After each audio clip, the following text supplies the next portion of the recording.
Hi guys, how's it going? Happy real new year. Have you been feeling the shift like, thank God, Pisces season is over? We're welcoming in some new fire, and I think we can like all really use it right now. And okay, there are still some things going on in Pisces, but a day after this solar eclipse in Aries, which is going to happen on the 29th of March, Neptune is going to switch over into Aries as well. So by the end of May, Saturn is also going to make its switch into Aries. So we're off the hook with all the Pisces energy for now. In September, they're going to dip back into Pisces for a couple of months, but just let's enjoy this Aries season. So, Bobby Buna says, Enchanted greetings, Mrs. Astrid and Soul family. Hi, Bobby Buna. So happy you're here with us today. And for everyone that's new here, welcome to my channel. My name is Astrid. Don't forget to like, share, and subscribe. And we're gonna take a deep dive into the solar eclipse in Aries. So, if it's well, yes, here we go. Okay, so yeah, this eclipse is like a final big bang. It's the last eclipse that we're gonna see in the axis of Libra and Aries, which is the relationship axis versus me, the peace versus war. So yeah, this is like a very, very big grand finale that we're gonna witness. And yeah, the big news is, of course, a day after this eclipse, Neptune is going to switch signs into Aries as well. I'm going to make a whole other separate video about that because there's just so much going on. March is such a wild month, and let me know how you guys are like doing with all these shifts. I for sure have been feeling a lot of movement, a lot of things switching up, even though there are a lot of retrogrades happening as well. Like this solar eclipse is like a new start, a new seed that's being planted, and it's in the sign of Aries, which is cardinal fire. Its ruler is, of course, Mars, the planet of war and conflict. So yeah, it's gonna be interesting, and I'm gonna like show you a lot of mundane charts because this solar eclipse is like hitting a lot of important countries. So, but Aries is, yeah, very straightforward, very direct, very blunt, very outspoken, very assertive, very pioneering, energetic. The downfall is that Aries can get a little bit aggressive, a little bit impatient as well. But Aries is about reclaiming our inner power.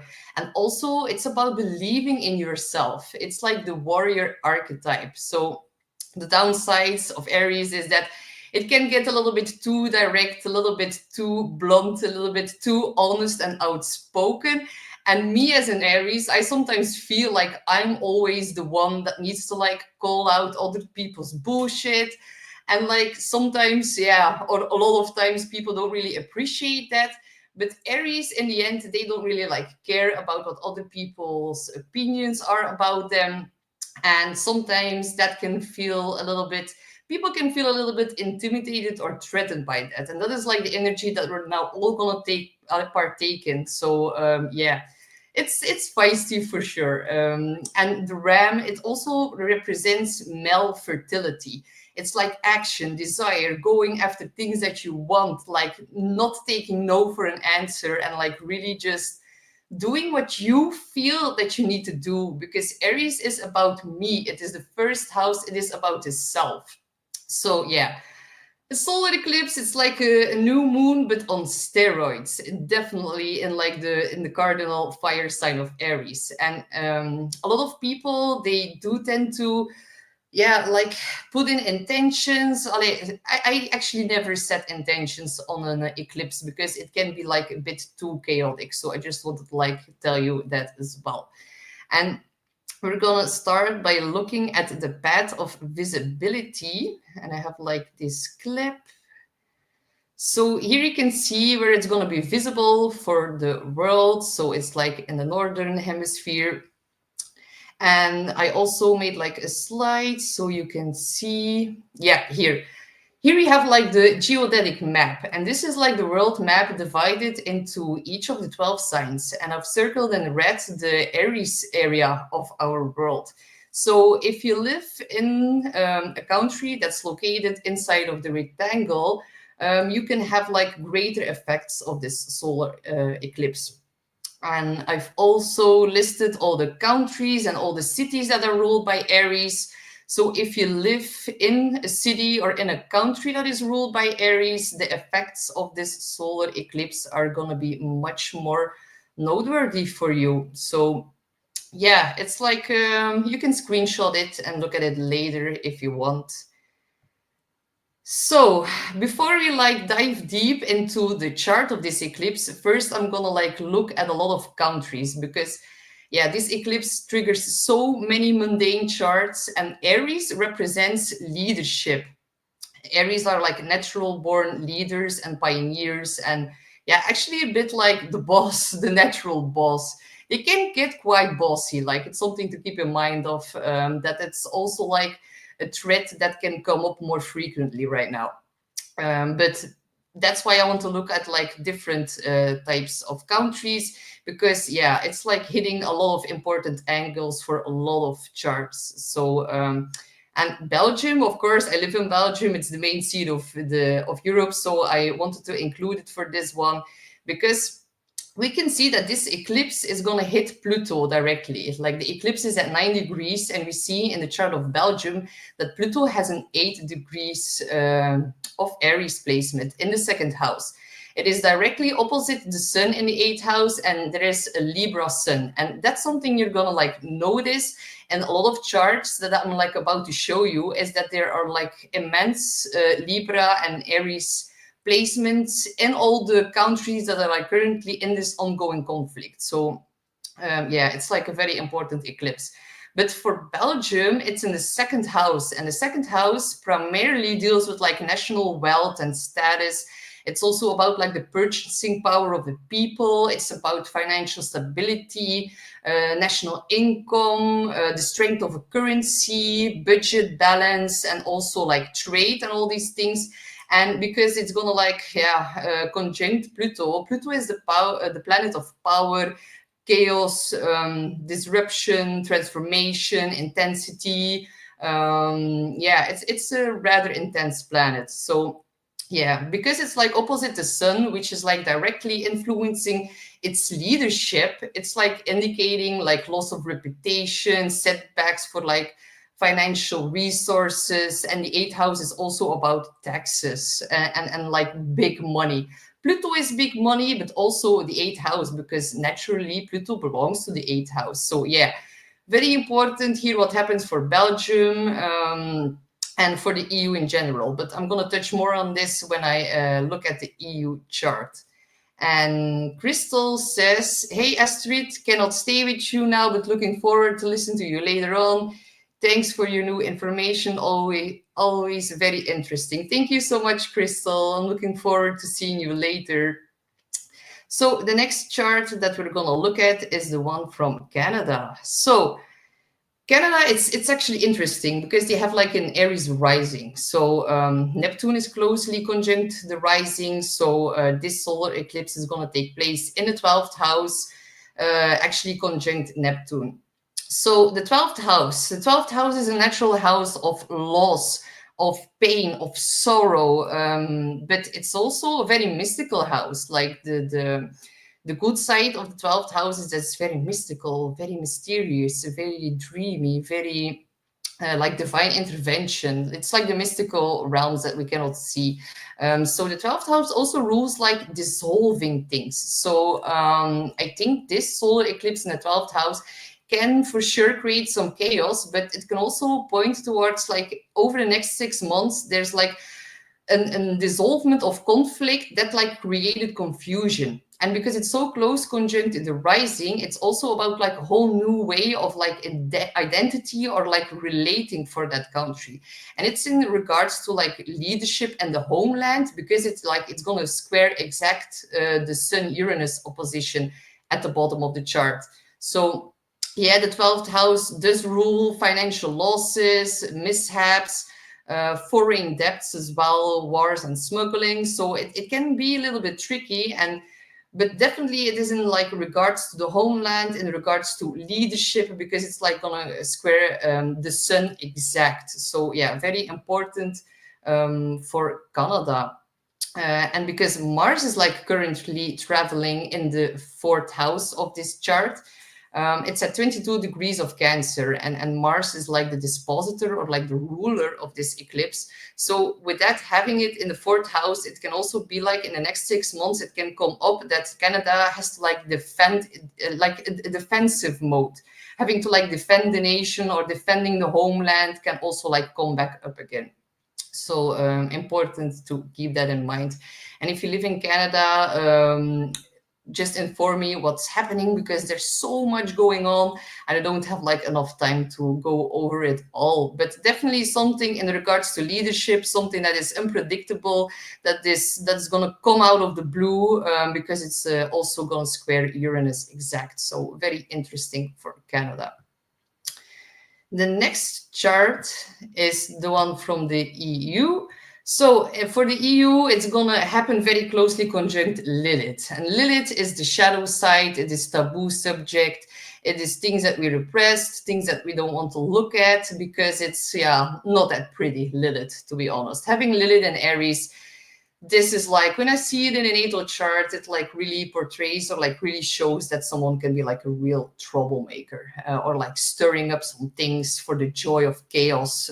So yeah, this eclipse happening in the ninth house. The ninth house rules judicial system, also morality, religion, diplomats, foreign missions.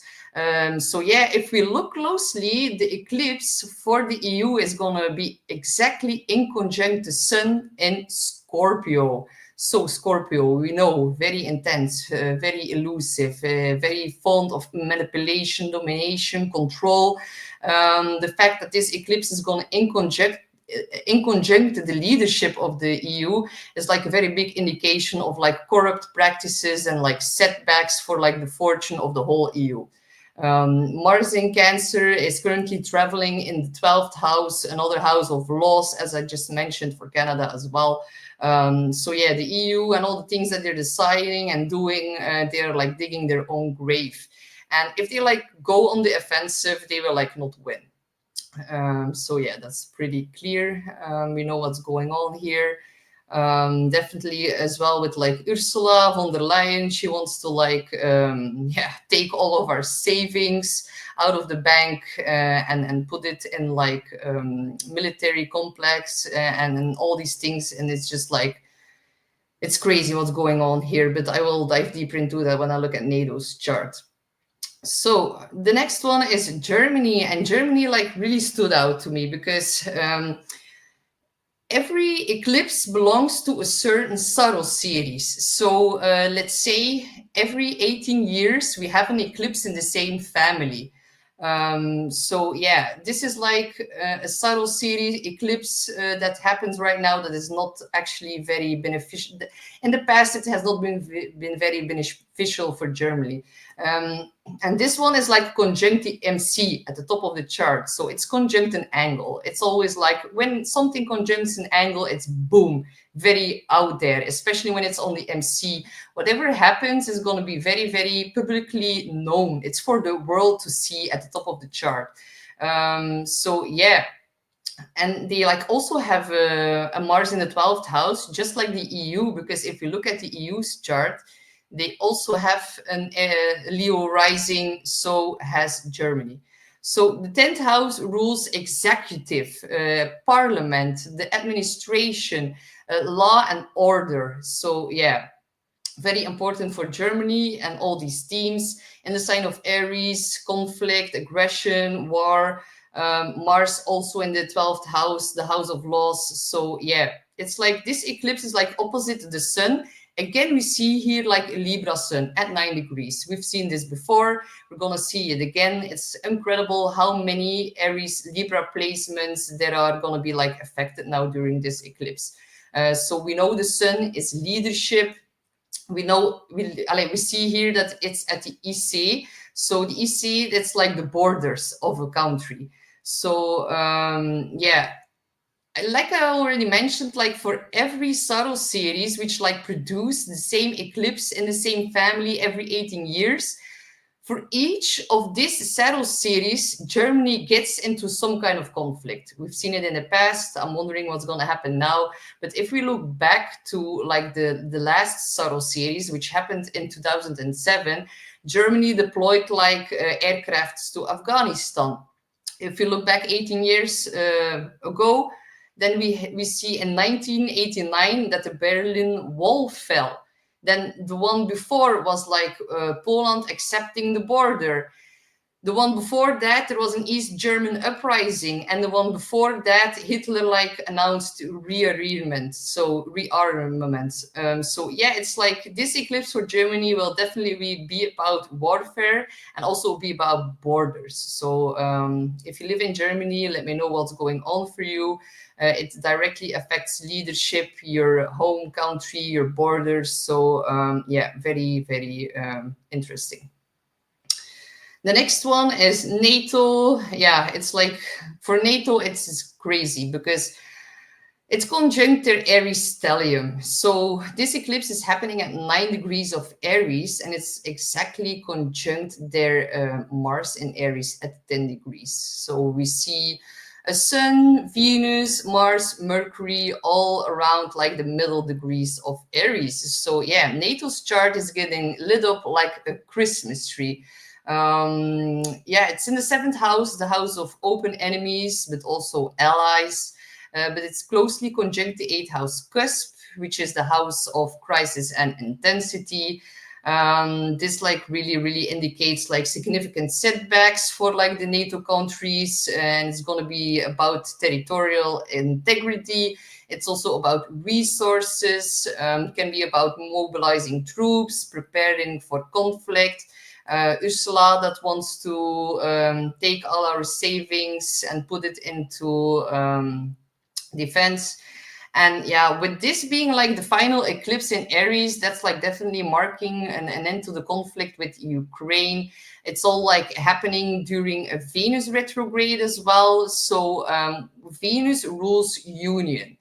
When it's retrograde, it's more about something that is leaving the union, not something that's joining the union. And with the last Venus retrograde that we saw 8 years ago, we saw Brexit happening. So if we know it's not about joining, it's about leaving. So it's also possible that someone is going to leave NATO. That's something that is more astrologically indicated than someone joining right now. And if we look deeper into NATO's chart, we see that they're like very self-destructing. Their plan won't work because they have a Mars in Aries natally. So they're very on the offensive, very on the attack mode. But now this eclipse is going to like eclipse it. And when something gets eclipsed, it's just like chaos, not being clear, things not going according to plan, all of these things. So yeah, their plan won't work. It is just like not possible, and NATO will definitely fall apart over the next couple of years. I think it's like the next couple of years are going to be like the final shiverings, or I don't know how to say in English, but don't let them scare you. Their plan won't work. But the war drums are definitely going to sound louder with this Aries stellium being affected by the eclipse. Then if we look at Russia's chart, and this is interesting because in this chart for Russia, it's like the Russian declaration. So they also have a Mars in Aries at 8 degrees. So this eclipse is 1 degree away from their Mars. So if we look at NATO, NATO has 10 degrees of Aries. Russia has an 8 degrees of Aries Mars. So that means that in synastry, when you put two countries, two people together and you create an overlay, it means that they have Mars conjunct Mars. So that is always like a big indication of fights, disagreements, and definitely in the sign of Aries, war. This eclipse is like affecting this. So, and it's the final eclipse in Aries. So it should like really indicate an end to the conflict, but also like it's a new moon solar eclipse, so it's like about a new seed that is being planted. So let's hope the seed that is being planted will mark the end of that. But yeah, very, very interesting that also Russia has a Mars in Aries. Um, if we then look at China, China has 7 degrees of Libra sun. So again, we can see the Libra sun in the early degrees of Aries popping up again. And the eclipse in Aries is going to be conjunct the North Node for China, and the North Node, that is like what gets invited into our life. You can like look at the North Node as like your front door that is like being opened, and a planet crosses over your front door and it just like throws in all of the planet's qualities. So yeah, definitely something that is gonna be started or happening for China as well here with this eclipse. And then if we look at Taiwan, Taiwan has a descendant in Aries 7 degrees, so they have a very important angle that is going to get eclipsed here with this Aries solar eclipse. So yeah, I'm not going to go too deep into all the charts. I just like want to show you how many countries that are going to be implicated by this eclipse. So for Iran, there are like 2 charts. One for Ayatollah Khomeini when he returned to Tehran, and then we have another one that we see here, which is like the national horoscope for the proclamation of the Islamic Republic on April the 1st. So if we look at this chart, we can see that they have a sun in Aries at 11 degrees. So the eclipse is exactly conjunct that. In the 9th house, foreign countries, Aries, war. If we then look at the other chart for Iran, they have an Aries rising with a moon at 7 degrees. So yeah, we see a lot of like 9th house activity in all of these charts, a lot of activity with like the sun in Libra, which like all like rules, law and order, judicial system, things from foreign countries. So yeah, this eclipse is like really hitting a lot of charts that are in this ongoing conflict, and it's like an eclipse in the sign of Aries, which can like get quite combative. So it is a bit worrying for me to see, but if we look at the planets in the sky and what they are like doing in all of these charts, maybe we can like comfort ourselves a little bit with maybe believing and trusting that everything is like going according to plan, a higher plan, a plan of the universe. So don't let them like scare you. Don't fall for like the fear mongering. Maybe prepare a little bit, do the things what you can, because I always say like, if you do your best, God does the rest. And it's like something that is like that I use on every level of my life. But for sure, it can create a bit of chaos, all these this eclipse for sure. If we then look at Trump's chart, it's going to happen for Trump in the 8th house of intensity and crisis. It's going to square Mercury, and Mercury is the planet of communication, so speaking, writing, contracts, but also trade. So every contract or agreements that are going to be signed now are going to be very inauspicious, will cause conflict over the next 6 months. We can also see in Trump's chart that his Mars and his Saturn are very closely conjunct. Mars and Saturn are 2 malefics. We know Mars is the ruler of this eclipse. So yeah, this just spells trouble to me. So yeah, possible war with Iran. Will Israel drag the US into this conflict? There will definitely be destabilization of Iran if I look at all these charts, and a big expansion of conflict in the Middle East. So with all of that being said, really says gratitude with much appreciation. Thank you so much, Willie Knows. I'm happy you're here with us today. And we're gonna start with looking at the solar eclipse. So yes, On the 29th of March, big finale, we're gonna have the last eclipse in the sign of Aries into the axis of peace and war. So yeah, it's like not just another astrological event, it's gonna be like a powerful game-changing moment. It's a fiery reset. It's gonna really force individuals or like individuality, because that belongs to Aries, and it's gonna like really push the collective to take like new bold action.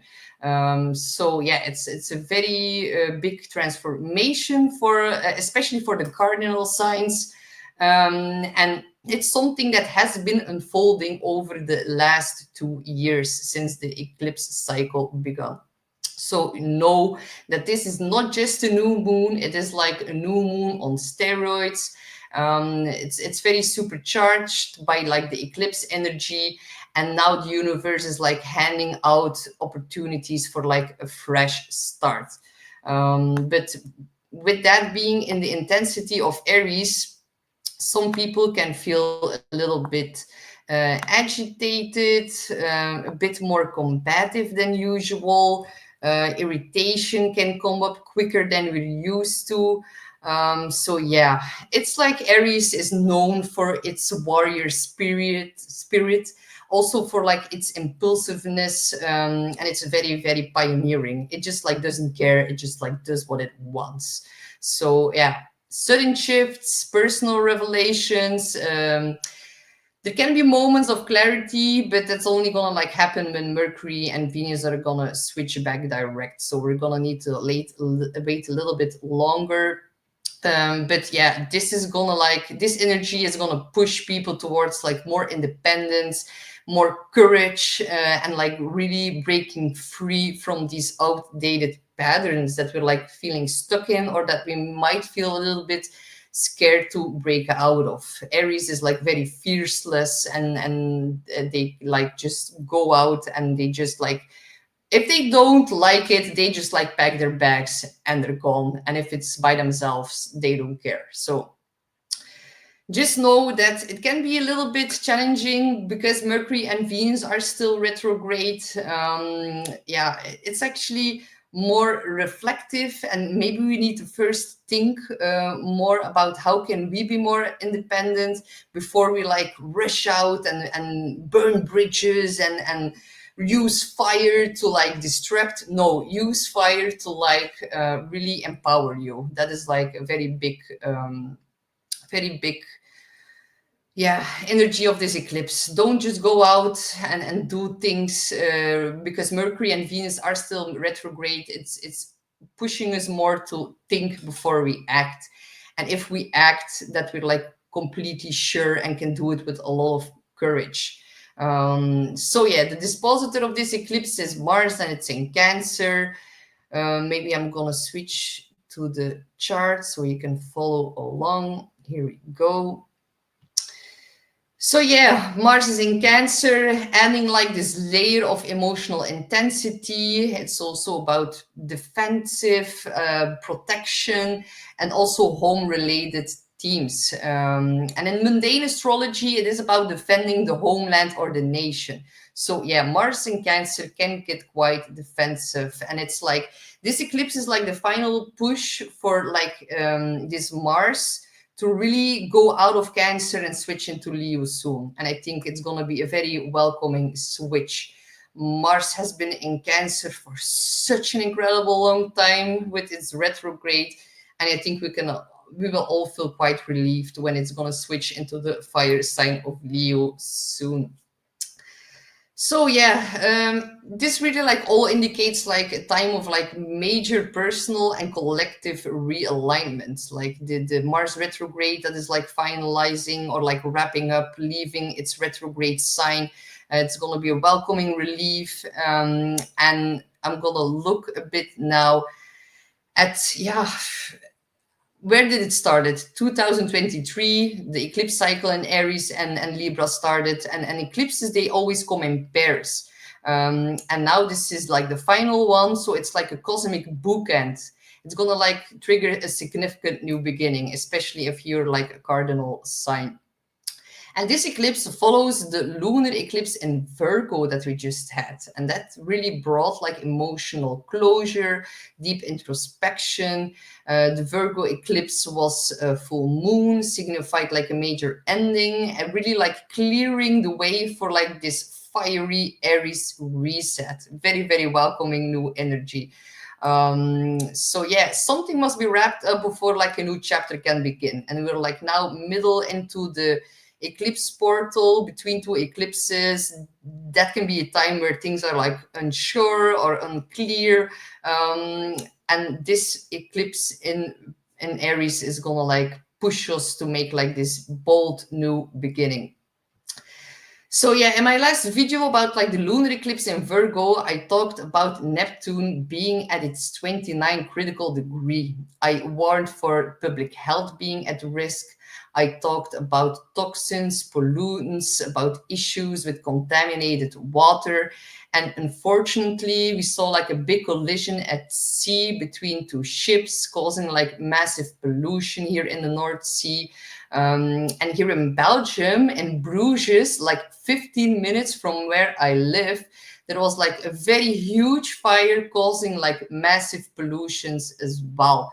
There was this electric bike store and it went up in flames. So for me, that this happened in between like two eclipses, the first eclipse in Virgo about like, yeah, our public health, Neptune 29 degrees, pollution, and now this fiery new eclipse, new moon eclipse in Aries. It just like, it really like baffled my mind because this electric bike store, it went up in flames. There was like a massive fire, incredible.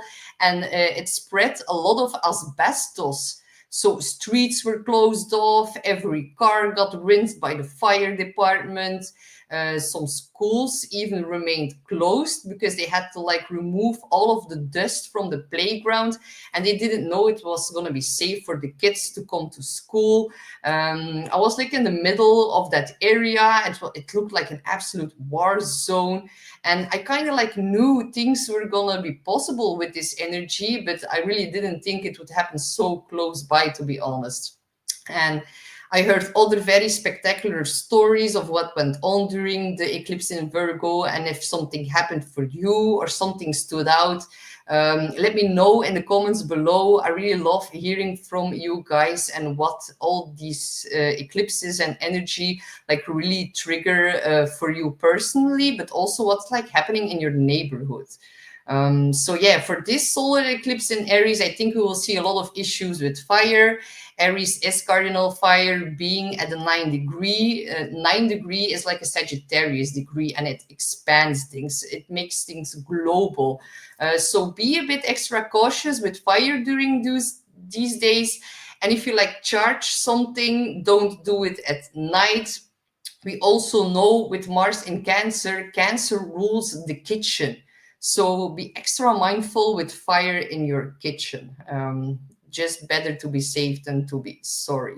And with all these retrogrades, they are like really dominating this period. So the themes still remain about like reviewing, reassessment, and like a delay in clarity is like unavoidable. Mercury and Venus also retrograde in Aries, which happened also like at this eclipse degree. Venus went retrograde at the 10th degree of Aries, which is more about Capricorn degree, more about long-term things, commitments, the government. But Mercury went retrograde also at the 9th degree of Aries. And now we're going to have this eclipse re-triggering that exact point where all the retrogrades started. So it's all intertwined, it's all connected, and like, guys, this is not normal astrology. This is like very, very wild, that it's all happening at the same degree almost. So if you have cardinal placements, if you are in Aries and you have something between, let's say, the first 10, of course, but let's say the first 12 degrees of Aries, you're like in the direct line of fire. So let me know what happens for you. So yeah, Aries is about wanting to break free and wanting to do what you want, but like be mindful, really reassess. Don't act impulsive, don't go on the offensive. Really use this period to, yeah, really reassess all of these new beginnings that you want to implement in your life, because the second part of April is going to be better to do that. Yeah, clarity is lacking, so really avoid like making crucial, hasty decisions. I actually mentioned cardinal signs, but maybe some of you don't know what that is. So the cardinal signs are Aries, Cancer, Libra, and Capricorn. So yeah, you are going to be very, very impacted by this eclipse, especially in the early first 10 degrees. Just know that Aries is also like the first sign of the zodiac. It like represents new beginnings, courage, leadership, action. So this eclipse really embodies all of the essence of Aries, boldness. It's like a new initiation and really like breaking free from stagnation. And a lot of people are like in the starting blocks, like ready to really just go off. But remain patient. I know patience is not Aries' strongest point, but we're gonna need to practice patience now. So themes that are gonna come up for everyone are gonna be like themes of independence. Like, who are you without like the influence of others is a very big question. Aries is about believing in yourself. It's about courage, boldness. Like, are you standing up for yourself and for your desires? Or are you still in the Libra axis too much? And are you like people pleasing, doing everything for someone else just to like keep balance and harmony? Maybe for some of you, it's like time to break out of that and learn how to say no. So yeah, what in your life feels restrictive or like outdated? And like, how can you channel this Aries energy productively instead of recklessly? So yeah, I know with all these retrogrades, it's like really complicates things, really urging you to reflect before you act. Aries really wants to charge ahead, but the retrogrades really tell you to slow down. It's like this is a time of internal breakthroughs before like external shifts. So there can be a sense of chaos because this eclipse is like really emotionally charged. It is a bit unpredictable. So patience is key. Clarity will come later by the end of April into May. And the Sabian symbol for this eclipse is a crystal gazer. So the crystal gazer means it's like symbolizes intuition, foresight, and also the ability to see beyond the present moment. So during this time, there can be like a heightened sense of prophecy and also about future awareness. It's very good time for divination, for psychic insights, and also to receive intuitive downloads. So there can be like a very big global shift in awareness and in consciousness because it's at the 9-degree Sagittarius degree. It is what we believe in, what we believe to be true. There can also be an increased use in astrology. Tarot cards are good to use during this time. And all other spiritual tools are gonna be like necessary to navigate the uncertainty with all the retrogrades right now. Another important note is that Mars is exactly square Chiron. So if you are a Cancer, if you are an Aries, and this Mars square Chiron is directly affecting you, you need to be a bit careful. I'm not gonna lie. So let's say you have personal planets around the 22 degrees in the cardinal signs, or if you're of course in Aries or a Scorpio, Mars is your ruler. If you're a Cancer, Mars is in your sign. Be extra cautious because this is like the aspect where you can like get really hurt.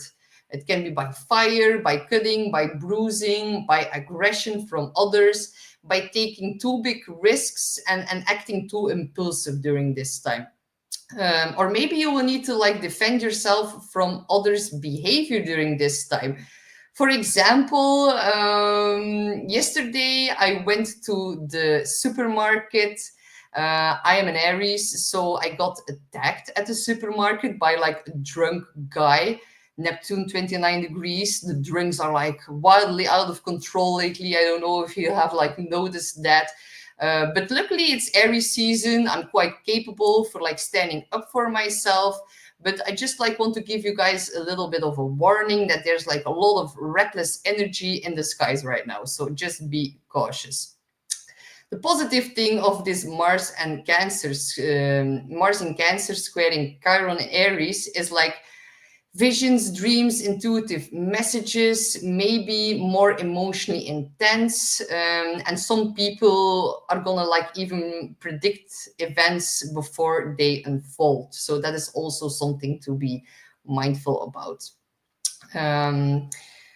Another important thing is that this eclipse is very and transformation to expansion.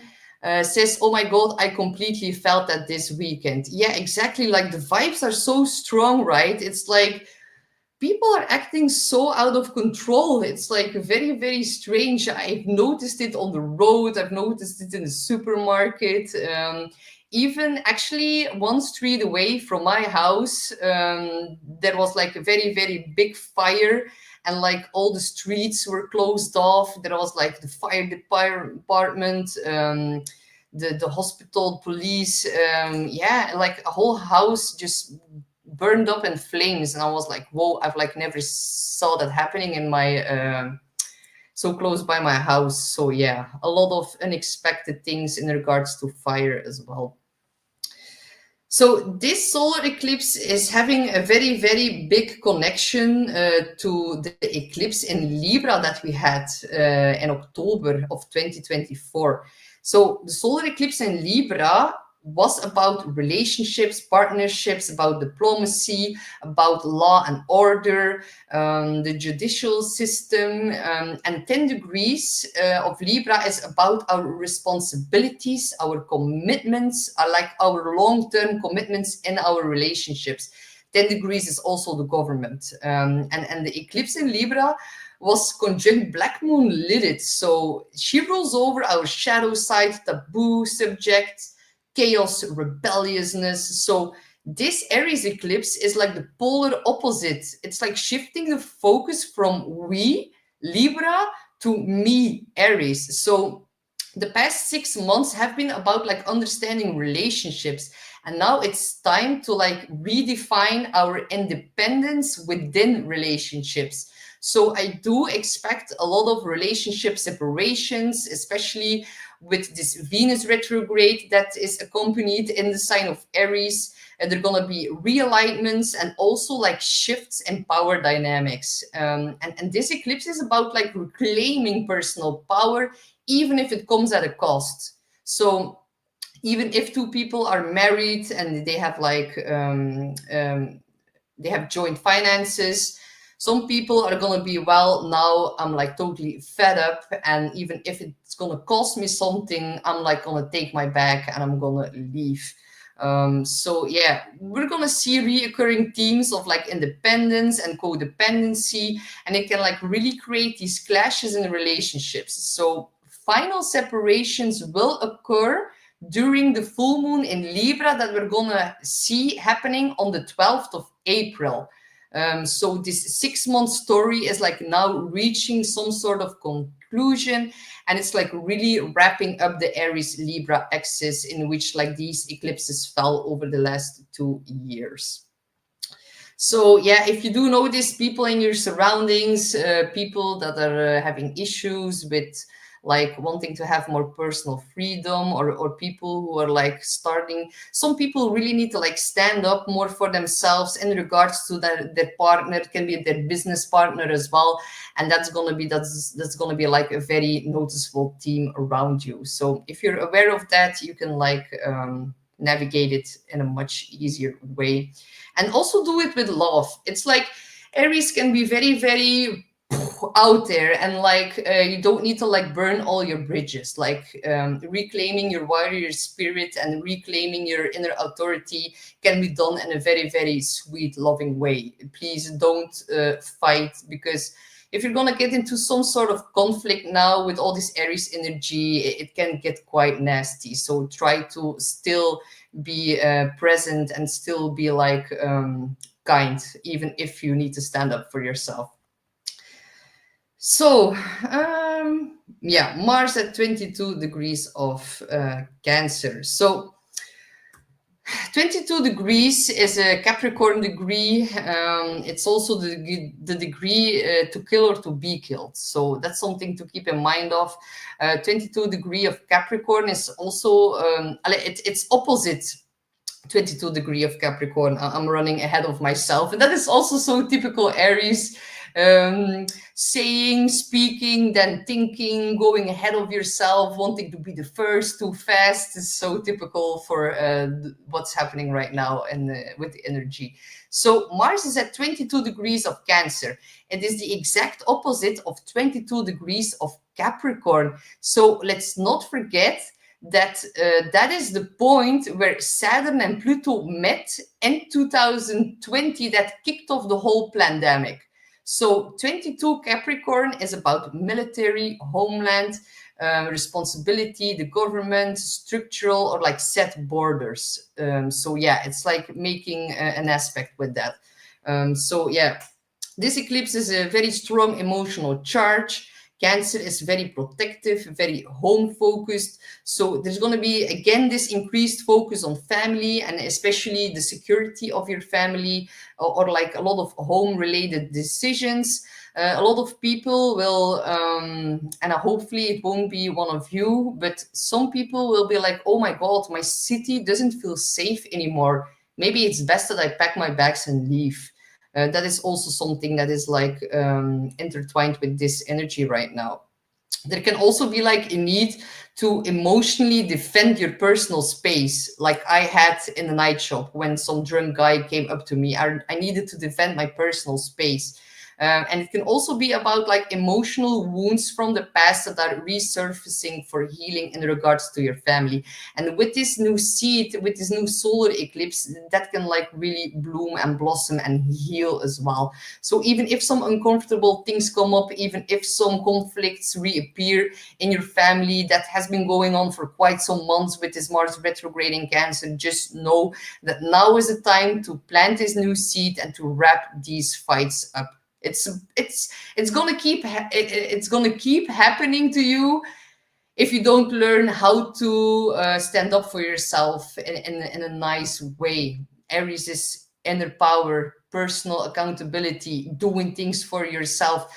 Don't count on the help of others. Aries is just like, oh well, fuck it, I'm gonna do it myself. And like me as an Aries, I sometimes say like, I'm gonna do it myself, because if you do it yourself, you do it best. It's like also a theme of Aries. So, but Mars in Cancer, it can also suggest some water related issues. Mars is of course fire, but Cancer is of course water. This eclipse in Aries, again fire. So fire and water mixed or like combined. And as I already said, Cancer rules the kitchen. Be mindful of leaks and fire in that area of your home. Because with the Mars retrograde, we saw a lot of big devastation of homes by fire, which I talked and warned about in my Mars retrograde video a couple of months ago. And Mars in Cancer is also the urge to defend your territory. So with this eclipse and Mars being the dispositor of this eclipse at 9 degrees, Sagittarius degrees, affecting all of these mundane charts, which are also in this ongoing conflict, there is like a global urgency to like protect the homeland, and it can definitely come up into your personal life as well. Then, before we start the 12 rising signs, I'm gonna quickly touch upon some reactivations of this eclipse, because that's like very, very important. So I'm gonna look a bit ahead, because this eclipse is gonna get reactivated in August of 2025, but also in April of 2026.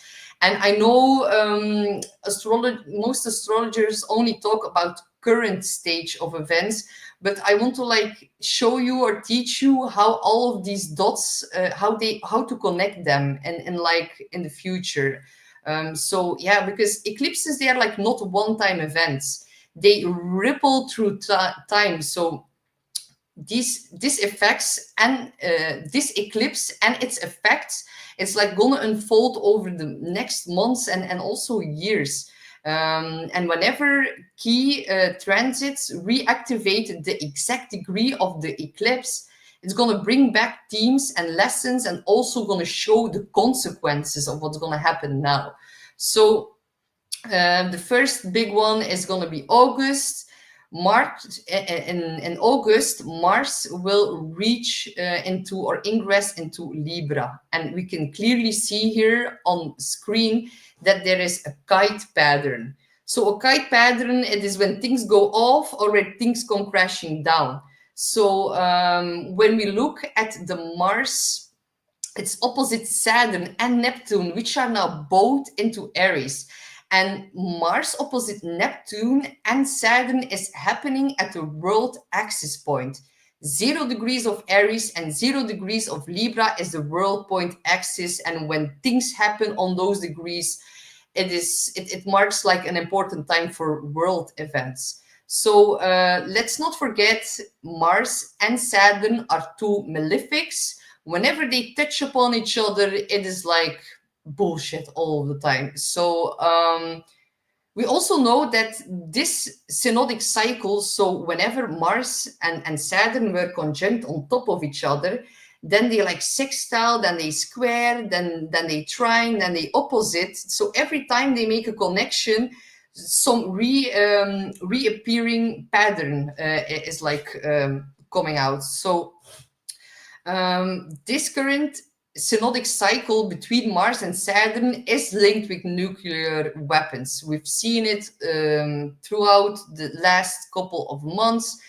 Every time they meet, it's like a moment that will like amplify, escalate, bring resolution to themes that got introduced during the eclipse now. So yeah, let's break it down in a little bit more detail. So what's happening? So here we can see the kite pattern, but at August 21, we're going to see Mars reaching its 9 degree of Libra, exactly opposing the 9 degrees of Aries on which the eclipse is happening right now. So oppositions always create tension. They create polarization and also choices. So this transit will like resurface unresolved conflicts from March, especially in relationships, in diplomacy, into law and order, and legal matters. So yeah, and let's not forget, I just showed you the solar eclipse in Libra, which happened in October 2024. So it's exactly conjunct that point as well. So very, very important that these days it's like really to keep in mind and to watch for what's connected to all of these time frames we just like went over. So what also happened in October 2024, that was like the whole P. Diddy scandal. So people in high positions, Libra, being affected by this, it's going to bring up that theme again as well. We will see revelations. We will see possible a trial in court connected to the Diddy case, connected to things that happened in October. So yeah, that just like popped into my mind, but what I wanted to say. Mars rules aggression. It rules war. It rules decisive action, while Libra really governs like relationships, diplomacy, law, and fairness. So Mars in Libra is about like conflict within partnerships, within business, personal, especially geopolitical, and about law and legality. So themes to watch for during this time period are going to be global tensions that are going to be rising. Alliances will break apart. So nations or political groups may like sever ties. It can be a time period signaling like major diplomatic breakdowns. There can be legal conflicts, power struggles, court cases, new laws, power disputes. They can all like take center stage during this time. But also it's about rebalancing your relationships, A lot of personal and professional relationships are also gonna keep dissolving up until that point. So from October last year, this new eclipse now in Aries, the Libra full moon on April the 12th, and then all the way up until August when Mars reaches Libra, it's like all connected towards each other, and a lot of relationships are just like gonna split up. It is just like astrologically foreseen. So can also be about military or like governmental clashes, because Mars does represent the soldier, it does represent military forces, and in Libra this could like really point to like diplomatic or like military tensions globally. So yeah, it can also be like about the stock market, trade agreements, corporate alliances. They will all be majorly tested on the world stage, with this happening on the Libra Aries world point axis. So it will be a very, very interesting time period here in August. So who will feel this the most? Of course, Aries and Libra placements, especially if you have things around 8 or 10 degrees, then you will like experience direct confrontation in your relationships. But also Cancer and Capricorn placements, they are going to feel tension in their career and in their home-related matters. And also people in leadership, people who work in law, people in politics, they may be forced to like take a stance. So this is not going to be a period about balance.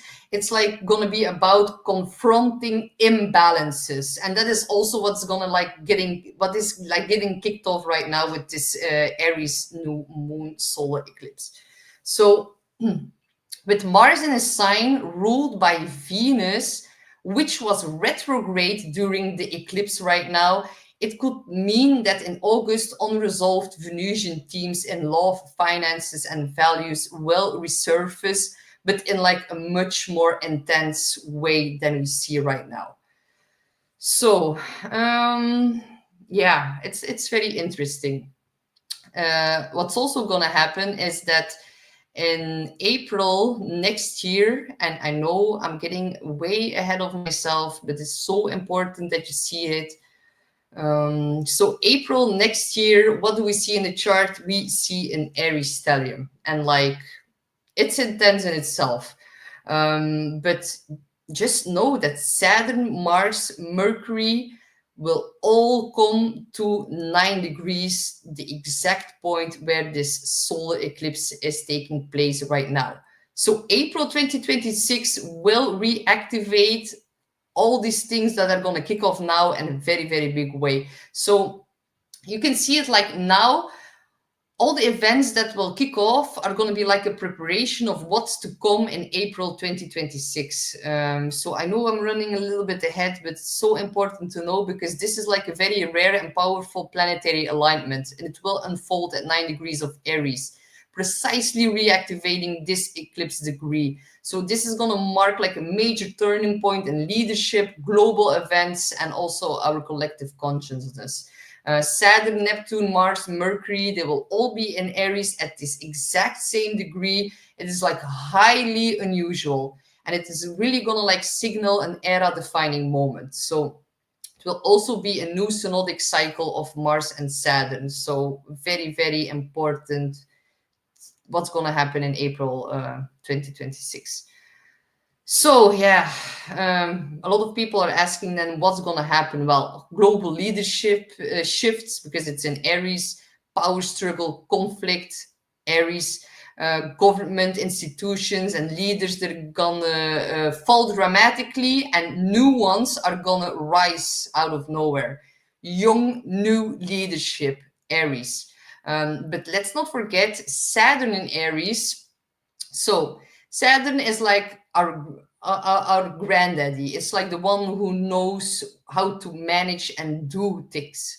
When you put Saturn in Aries, it is like saying to a kid, like it's like saying to your child, here is your business suit, here is your suitcase, go manage the world. So yeah, it's not gonna, it's like there can be a lot of childish behavior in our government structure with Saturn and Aries conjunct Neptune, creating confusion, illusion.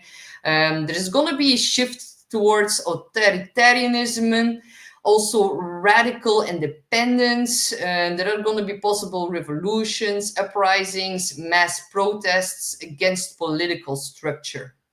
They're going to revolt, especially with Pluto and Aquarius. We're going to see like the collapse of old systems.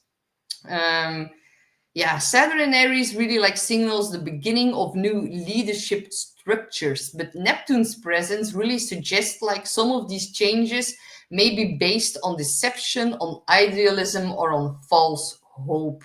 So yeah, and financial and economic structures are going to go like undergo a dramatic shift as well with this energy. Aries is war, conflict, military mobilization. Mars at 9 degrees. It's extremely warlike. It could mean escalating military conflicts, especially with countries with Aries placements, which I all showed in the beginning of this video. So if you're only like tuning in now, really go back and look at all the countries with Aries of Libra placements. This whole Aries stellium is going to affect all of the charts I just mentioned in April of 2026. So yeah, it's also could be about like new technology in regards to like warfare.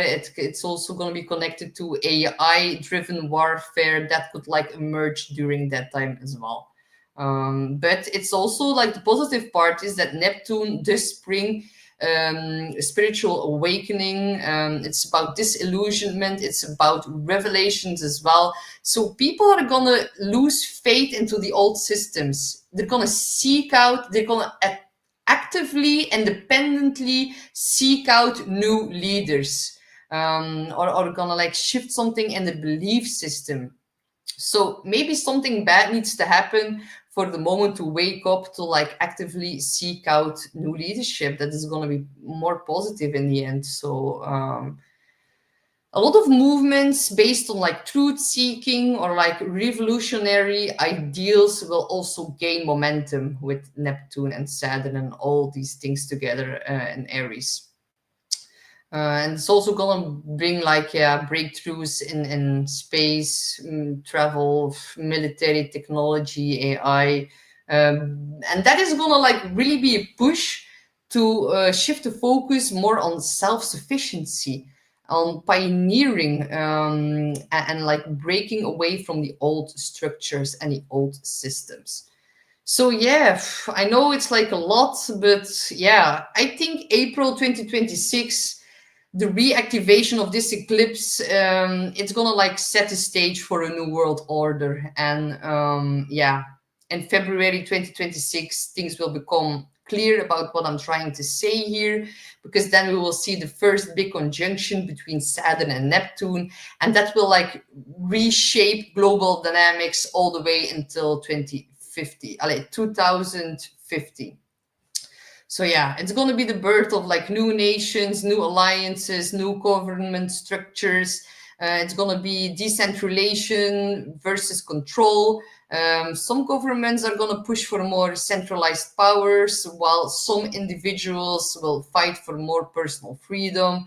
And all the economy, the military and technology will all go through like a very, very big transformation. So yeah, if you are in Aries, if you have placements around 9 degrees, a radical transformation is coming in your identity and in your direction in life. So yeah, it's time for you to step into your leadership role, to really set an example, and to maybe guide people who can feel a little bit confused or can feel a little bit chaotic by this energy. I am gonna say, like, it's been such a long time since we had planets in fire, and even though Aries is feisty, is combative, is too blunt, is too outspoken, I think the world like really needs some fire right now. It's been way, way, way too long. So, how to navigate this and transformation to expansion? Say, whoa, that's a lot of Aries energy. Yes, exactly. Like, I'm not gonna lie, it's gonna be a lot to handle in April, and it's like not to scare you, but if you know what's coming, like, foretold is forearmed, something like that. Yeah, but it's all meant to be, and that's also what I'm trying to show here, that it's all part of a higher plan. So let's look at some things you can do to prepare yourself for this eclipse, for April 2026, for August 2025. Really like reflect on your personal identity and your independence. Like, are you dependent on a lot of people? Are you dependent on the electricity circuit? Are you dependent on the store for water? Are you dependent on all these things are very, very good to look at and to maybe try to figure out how can I be more independent. And it's going to make you feel proud as well if you like succeed in that. So it's also a time to let go of outdated versions of yourselves, and you can do that by like using fire related rituals. So you can like gaze into a candle. Like, candle gazing is really good to relax and to like just be present and not be too worried about what's to come. Just let your worries be burned by the fire. You can burn incense, you can do bonfires, but as I mentioned, be careful with fire. Use it in a responsible way, because Aries fire, the first match that sets the house on fire at the 9 degrees Sagittarius degrees, making things larger, bigger. So if you do make a bonfire, make sure to keep it under control. You can also like journal about what you're releasing and where you want to be in 6 months.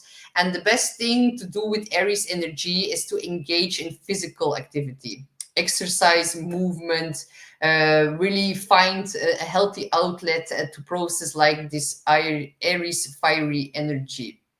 Um, be patient, don't be hasty, don't take too much risks right now, don't rush into agreements, don't start major new things on an eclipse, don't make big decisions, not about love, not about money, not about your career. With all these retrogrades, it's not the best time to make a big decision about anything.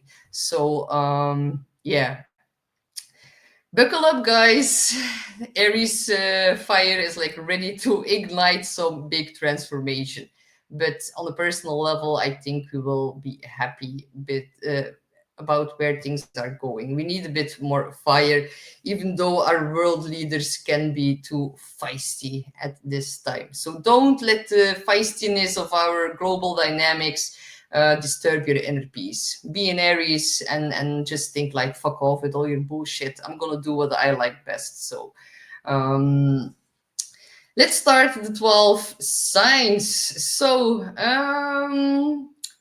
the key question for all of us is, are we stepping into our personal power and are we prepared for the future? So the first sign is, of course, the star of the show, the star of the month. Aries, sun, moon, or rising. You are gonna have this eclipse in your sign, of course. It's in your first house. It marks the end of a very massive transformation that you've went to in the last 2 years. And it's about your personal identity, your appearance, and the way you present yourself to the world. If it's your moon, it's about your emotions, it's about your mother and about your home. If it's your sun, it can be about your vitality, about your career, about men in your life. And if it's your rising, it can actually manifest in all areas of your life. Or you can like feel like you have more energy as well. So yeah, Aries, you have been going through like a series of identity shifts over the past 2 years, really like learning how to stand firmly in your own power. It's really like about defining who you are and really prioritizing self-growth over external expectations. So this eclipse is the final chapter in that journey, and it's a moment of self-actualization. So where Aries risings will either see like transformation fully take shape or like start to feel the push to really step into this new identity right now. Some will like experience a radical shift in personal style, but wait until Venus retrograde is over. It can also be about your confidence and even a physical transformation. It could also be about like new exercise routine, a healthier lifestyle, or like a change in how you project yourself in your relationships and your social settings. So Mercury is retrograde in your first house, and it's now gonna dip back into your 12th house. So in your first house, it's like really also about all the themes I just mentioned, but then it's about how you communicate. It's like your inner thoughts, it's your self-perception, and this can also change during this time. So this period, the last couple of weeks, could have brought up some self-doubt, some second guessing, really like struggling to really like see your personal goals clearly. Now it's going to go back to the 12th house. Mercury will be in a much more mysterious place, really about like it's gonna like show you how you self-sabotage and how you can like put an end to that as well. So that is actually something to be grateful for, even though it can be a little bit confusing. But really think before you speak, or really think things through before you commit to a new path in an impulsive way. Aries, you should use this period for self-reflection rather than making like immediate external changes right now. Mars, the dispositor of this eclipse, is and your ruling planet, of course, is in your fourth house of Cancer, making home, family, emotional security central themes. Aries rising may feel like a deep urge to take action on your home related matters, whether it's moving, renovating, or setting new boundaries with family members. And this eclipse can like really be the cosmic push for you to finalize practicing boundaries with your families, which you have been doing over the last couple of years. So yeah, it's like also Mars in Cancer can be a bit emotional reactive. So Aries, you should like be mindful of conflicts arising at home from emotional triggers. It's really put an emphasis on emotional healing and on stability, and really like make sure your external changes align with like your internal well-being. And that is also what Mercury retrograde that is going to shift into your 12th is going to like say to you about, and it's going to be in your subconscious. So maybe some emotional triggers, the way you react to that can be a bit scary for some, so be mindful of that. Practice patience with family members, and you can like clean out your house, really direct this energy, and doing like a big spring cleaning, that would be a very, very useful, very good use of this energy. So good luck, my dear Aries, and let me know what is happening for you and how you're like feeling with all of this energy into your sign, and what's been going on. And if something important happened, I'm like really, really curious to know. So good luck, my dear Aries. Then we have Taurus, sun, moon, or rising. You are having this eclipse in your 12th house. It's a very private house. It's the unseen realms, it's dreams, spirituality, self-sabotaging behavior, your subconscious, a very, very deep private house. But it's about a very powerful transformation, this eclipse. So the 12th, subconscious patterns, isolation, dreams, spirituality. It's a time to reflect rather than to take action. So you may feel more drawn to become more inward, seeking solitude to like process your emotions, look at your past wounds, and suppressed fears can come up and like be released, and the new seed can be planted in all these areas. So make good use of this energy. Be conscious about it. Otherwise, this eclipse could pass without you even knowing or realizing it, because it's hidden away in the 12th house. So things you can notice are like more vivid dreams.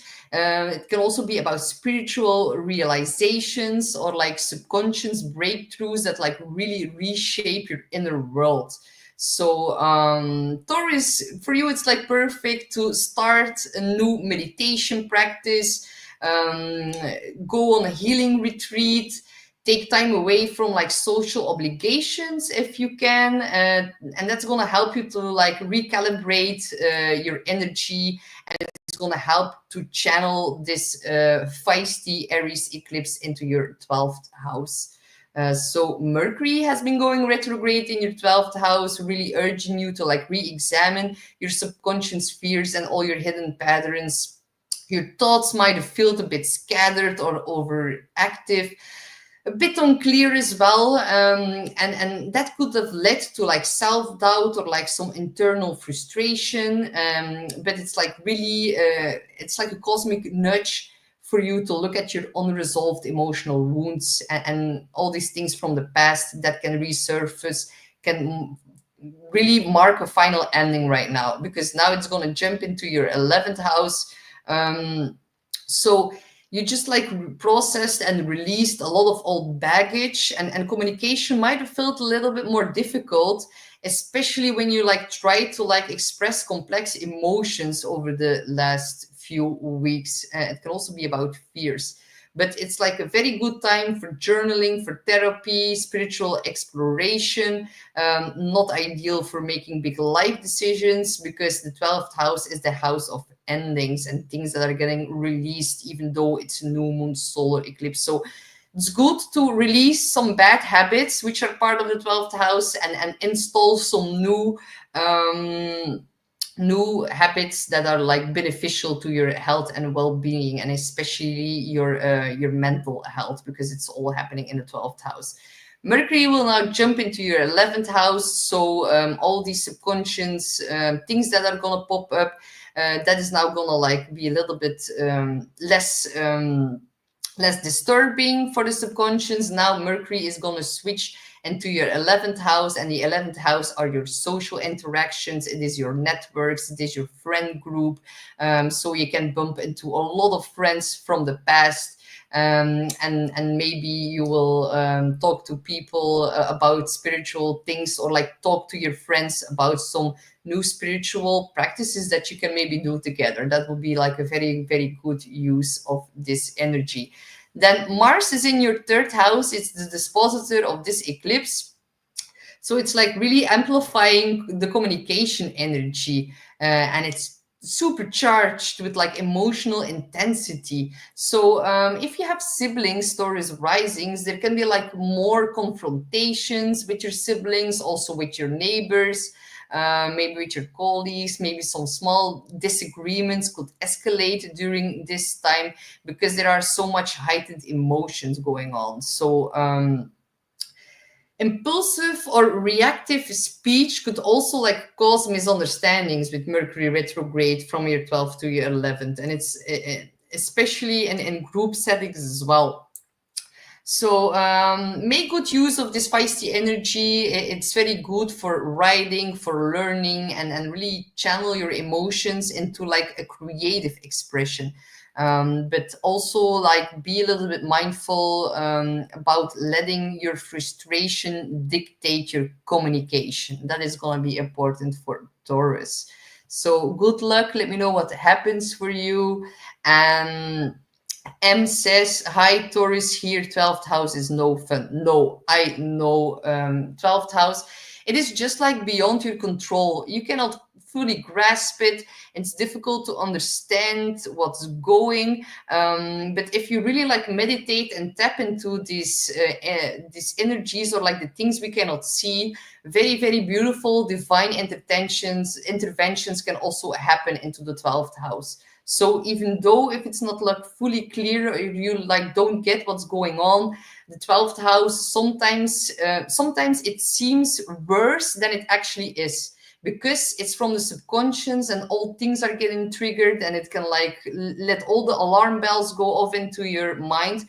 But later when you look back at it, it's maybe something to be grateful for, because it like really helped you to clear out so many baggage that you're not supposed to carry around anymore. But I know it's sometimes hard to let that go, so I wish you the best of luck.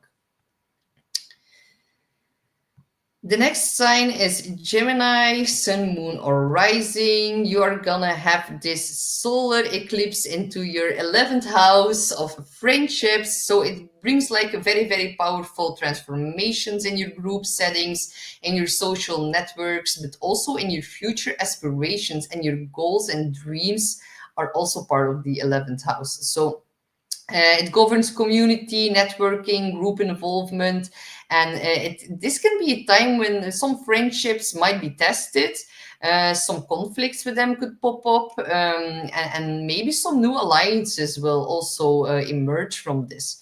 But also with Mercury that went retrograde through your 11th, old connections may also resurface. So some Gemini risings are going to join like a new social group, maybe shifting their priorities within friendships, or they can also take on a leadership role in their social circles because it's in sign of Aries.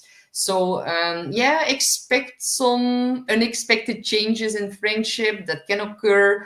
Some relationships might end suddenly, while others are like strengthened through shared ambitions and shared, like doing sports with friends is like a very good way to channel this eclipse energy.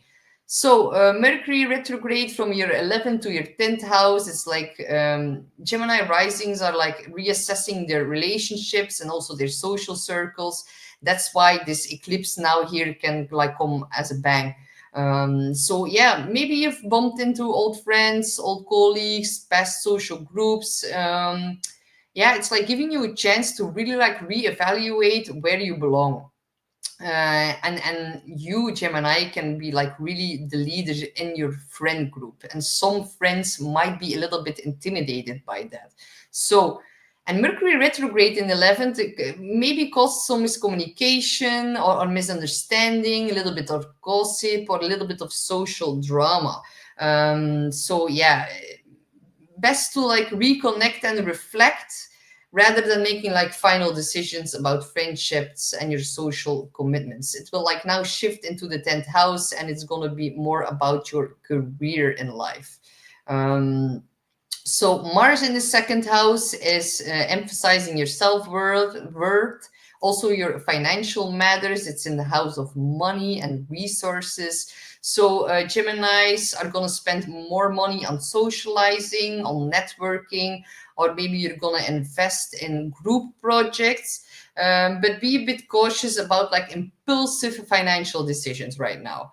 And it can also like trigger a strong desire to prove one's value within social circles, which could like lead to overextending oneself financially or emotionally to like gain social approval.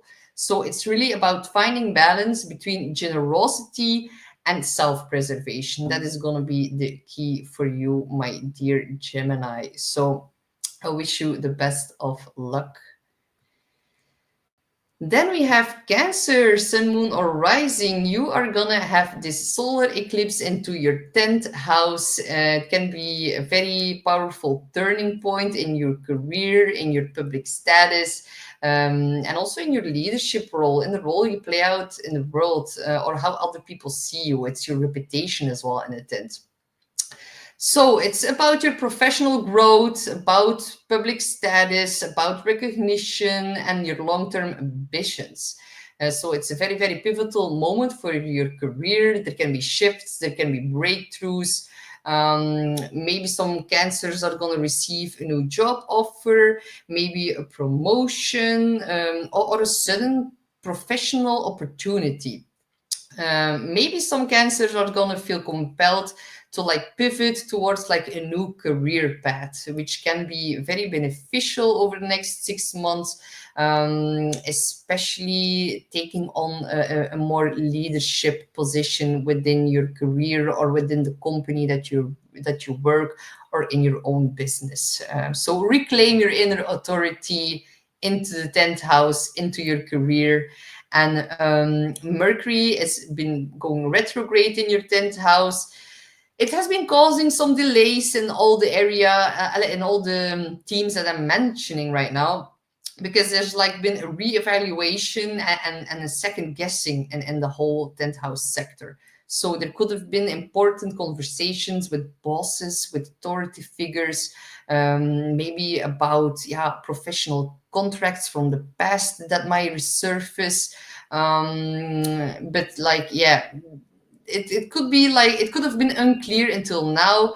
And cancers should wait until late April before like signing new big contracts or making new big long-term commitments. But something new can definitely come up, but don't jump to conclusions. Really wait, reassess, review before signing with this Mercury retrograde. It's now going to go into your 9th house, so now it's going to shift towards your vision, your belief system. You can meet a mentor that's helping you. It's also about higher knowledge. And Mars is in your sign still, so really amplifying personal ambition and your drive. And can also give like a very strong fiery determination to like push forward in your goals. So this is going to be accompanied by like a heightened emotional reactivity, especially also in the job, or with a boss.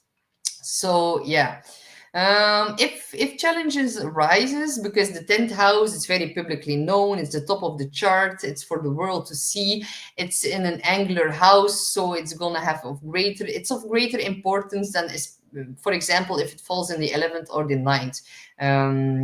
Angular houses are like straight up in your face. So if challenges arise in those areas that I'm mentioning, if you feel a bit personally attacked, that could like lead to very, very overly defensive behavior. So be mindful about that.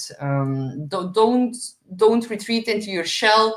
It's time to reclaim your inner power and really take on more of a leadership role in your reputation, in your career. So yeah, important to like channel this energy productively by like focusing on like assertive but diplomatic action in your 10th house section. So let me know what goes on for you, my dear Cancer, and I wish you the best of luck. Then we have Leo, Sun, Moon, or Rising. You are gonna have this new moon solar eclipse into your 9th house. It can really point towards a shift in beliefs, in education, in travel, in long-term vision. Your view on the future can shift. The 9th house is also about higher learning. It's about philosophy, your international experiences, so foreign travel, spiritual growth. So it could bring like a newfound purpose. 9th house is also purpose, what we believe in. It's the house of religion, of God, the Buddha. So yeah, there could also be like an educational opportunity. It is the house where we learn, or maybe you embark on a journey, and that could lead towards like a life-changing experience. So yeah, some Leos are gonna like really embark on a trip, enroll in higher education, or explore a new belief system. And it's gonna like expand their understanding of the world. And since Aries and Leos are both fire signs, they are called the king and queen of the zodiac. They are a very great match. They're both fire, they get along like really, really well. This eclipse could feel like very exciting, very adventurous, and like full of new possibilities for Leo. However, with like the retrogrades that are like still going on, the process of expansion might not be straightforward. It like might require some revision, some delays, or deeper internal reflection before we can like really move forward. So Mercury has been going retrograde into your ninth house, and it's now gonna jump into your eighth. So in your ninth, it was like about rethinking your long-term goals, your spiritual beliefs, and also your educational pursuits. And it could have brought up like some old course or an old study that you might have not had the time to finish, but that now you want to like dive into again. Or there could be a reconsideration of your travel plans, and also like a big reevaluation of what you truly believe in. So if you're a Leo and you have been planning like a trip or certification or a university enrollment, there could be delays, miscommunications, and they need to like revisit decisions before you can finalize them. So yeah, not a great time to sign contracts related to all the things I just mentioned. Also publishing, also connected to legal matters. Be a bit more careful about that, because you need to wait until Mercury shifts direct. And now it's going to shift into your eighth house. Eighth house is joint finances, intimacy. It's the house of Scorpio. It's a very intense house. It's a house of crisis, issues and vulnerability. So there could be some maybe miscommunications with a partner in regards to joint finances. But if you want to know more, you can check out my Mercury retrograde video. I go a little bit more in depth about that. And Mars is in your 12th house. And yeah, that's not a fun one to have. You have been having Mars in the 12th for such a long time. Are you feeling tired yet, Leos? Because I know it's not a gift. Yeah, Mars in the 12th has been stirring up subconscious fears, hidden motivations, suppressed emotions, but Mars is the ruler of this new moon solar eclipse. So Leo risings might feel a bit restless. It's like you are on the verge of something big, but you're like unable to like take big or immediate action. So it can like trigger past fears of the unknown, or it can make you a little bit hesitant about taking like a leap of faith, because Mars is like stirring up that 12th house for such a long time. There can also be some internal frustrations or like self-sabotaging behaviors that could like re-arise. And now with this new moon solar eclipse, some new seed can be planted and something can get released out of the 12th house as well. So yeah, take some time to do some emotional work before you make very big life-changing moves. Very good time to channel this feisty Aries energy into a spiritual retreat, into meditation, also in therapy. And with Mercury going back to your 8th house, it's very good to release trauma by speaking to a therapist as well. So yeah, it's like, yeah, this is gonna help Leos to clear emotional blocks that might have been holding you back from like your true potential. So even though it could feel a little bit uncomfortable, dear Leo, it's like the final time of Mars in Cancer, and it's like preparing to jump into your sign soon. So you're definitely through the worst, and it's gonna get better, and your sleep is gonna be better soon. So yeah, it's gonna be one hell of a party whenever Mars is gonna enter your sign, my dear Leo. I'm also looking forward to it. So I'm wishing you the best of luck. So Virgo, sun, moon, or rising, you are having this solar eclipse into your 8th house. So yeah, that's feisty. So for Virgo risings, eclipse in the 8th house, it is a very intense house, the 8th house. It is going to be profound transformation in your finances, in your intimacy, in your personal power, in your trauma, in your connection with others, in your joint finances as well, because it is about inheritances, psychological healing, and about very, very deep emotional connections. So this could bring like certain changes related to shared resources, could also be change in financial obligations, or like a deepening in intimate relationships as well. Some of you Virgos are gonna receive an unexpected financial windfall. Could be about an inheritance, it could be an investment opportunity that presents itself, in which you can like step into a bigger leadership position, or like reclaim inner authority by that. And other Virgos are gonna face financial adjustments due to maybe a debt, maybe taxes, joint finances, causing a little bit of conflict. It is possible.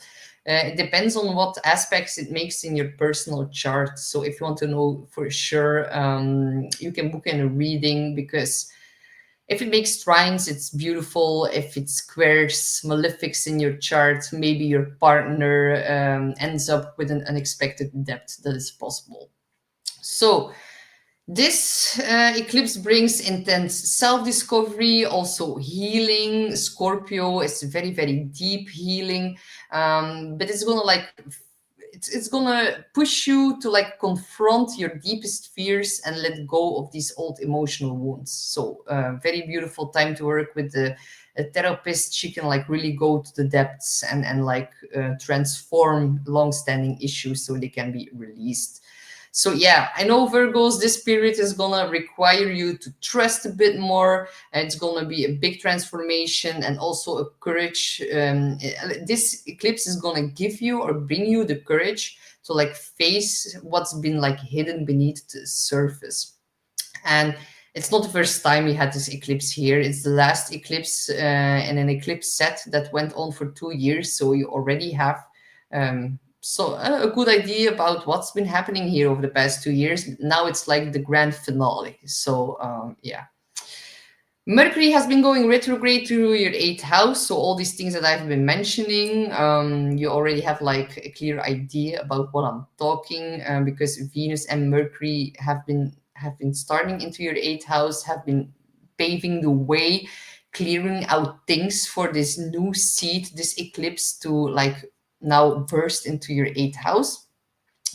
So yeah, very big time to reevaluate your financial decisions. It's about legal agreements, about intimate connections.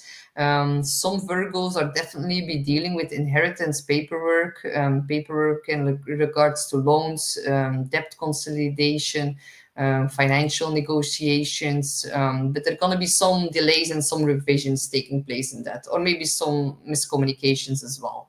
But Mercury in the 8th house of secrets is also the 8th house.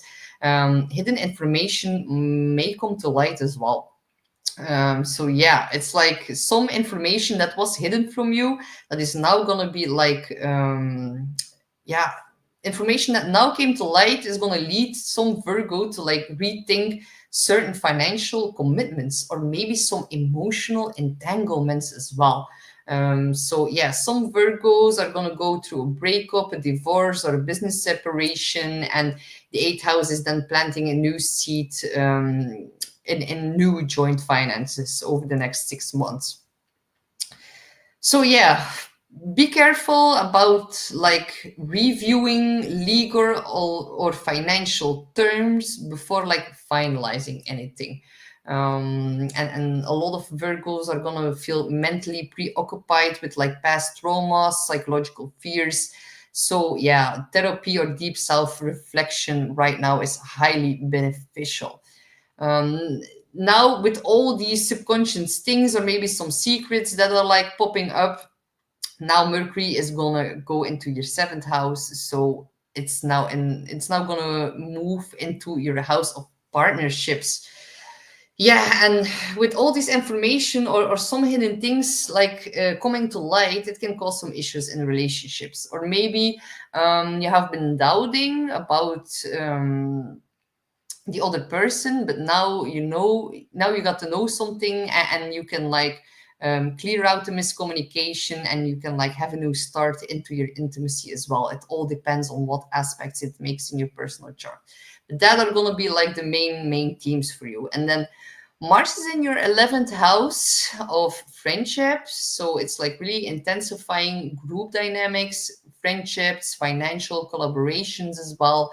Some Virgos are going to feel a bit of tension in their social circles or in their business partnerships or their group investments, particularly now if money is involved with this eclipse in the 8th. So yeah, a bit of conflict could arise over shared resources or unpaid debts, or like financial expectations within a community or within a friend group. So, but on the positive side, Mars here really pushes Virgo to be more assertive about your long-term goals, helping you to like make action in professional networking and also in your financial planning.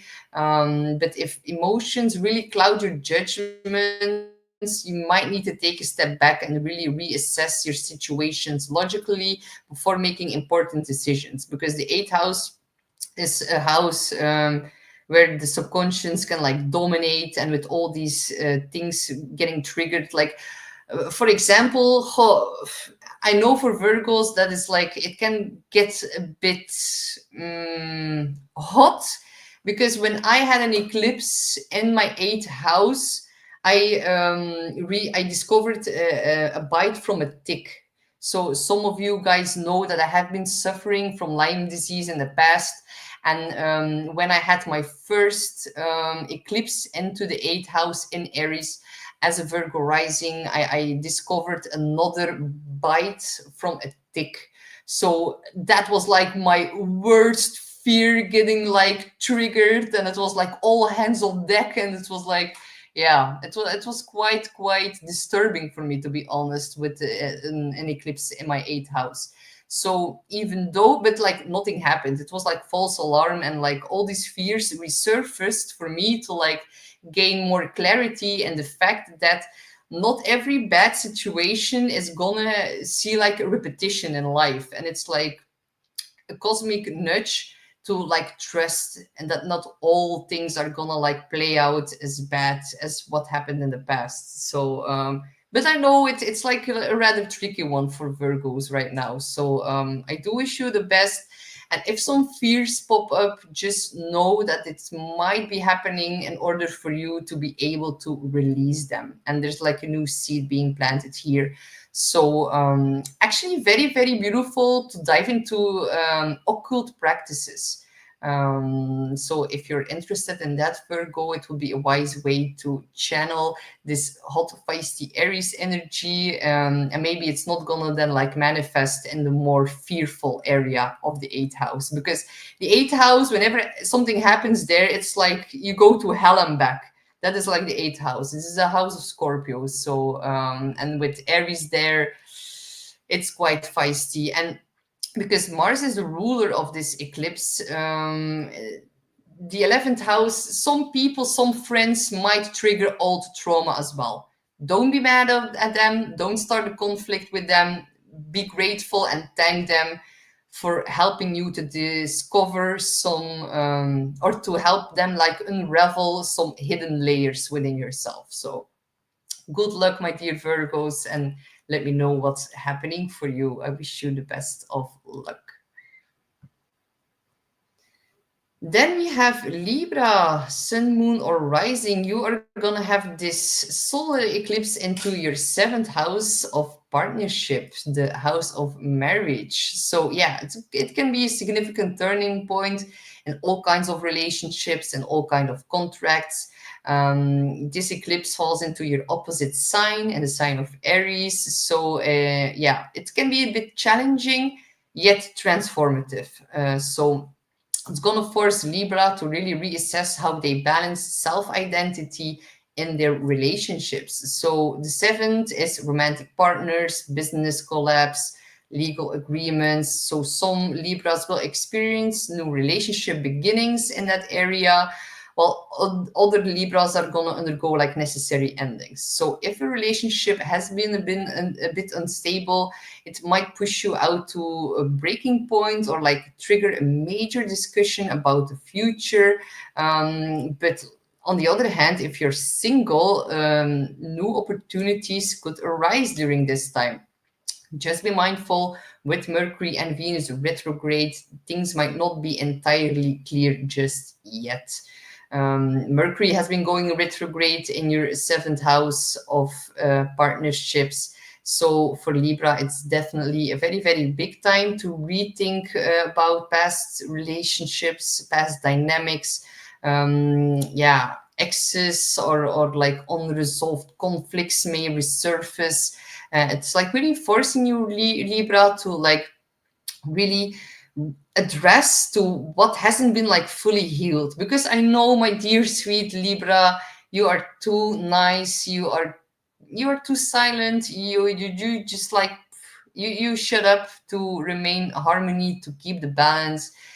This eclipse in Aries might push you and trigger you to stand more up for yourself.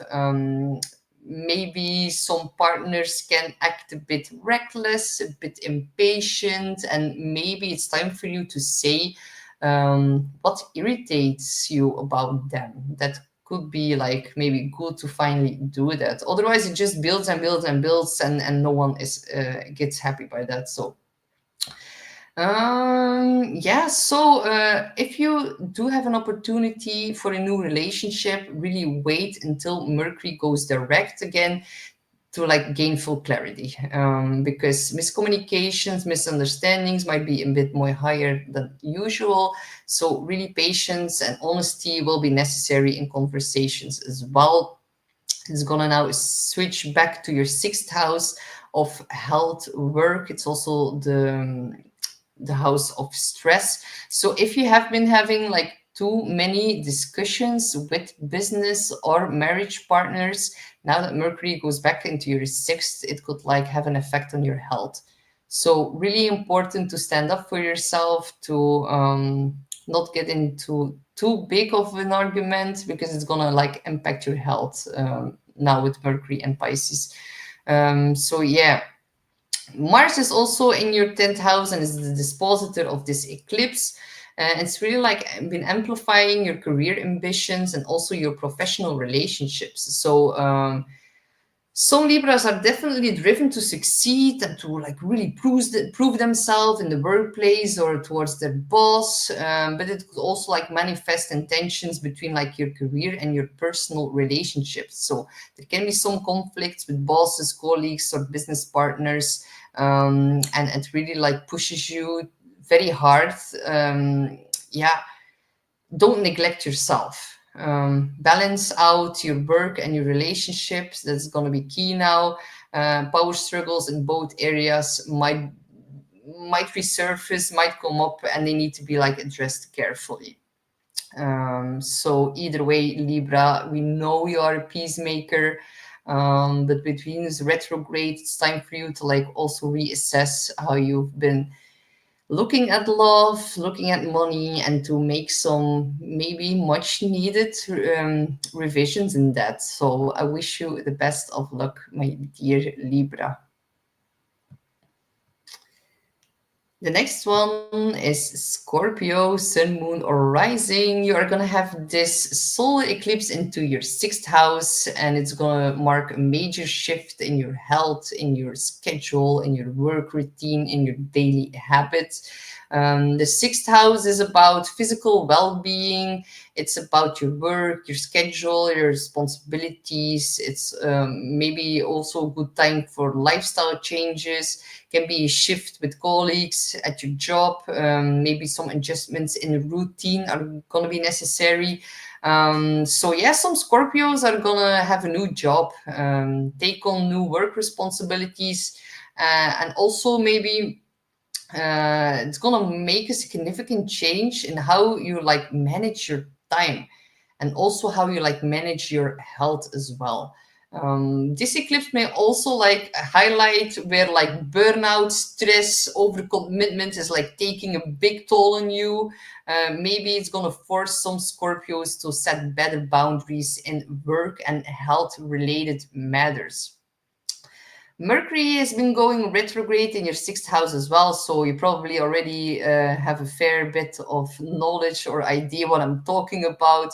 It's like really urging Scorpios to really reassess your work efficiency and how your well-being is being impacted by that.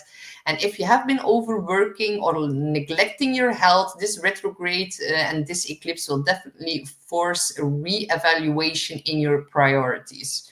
So if you do experience delays in work projects or miscommunications with co-workers, or yeah, health-related concerns that need to be addressed, just know that's because of this eclipse and the Mercury retro.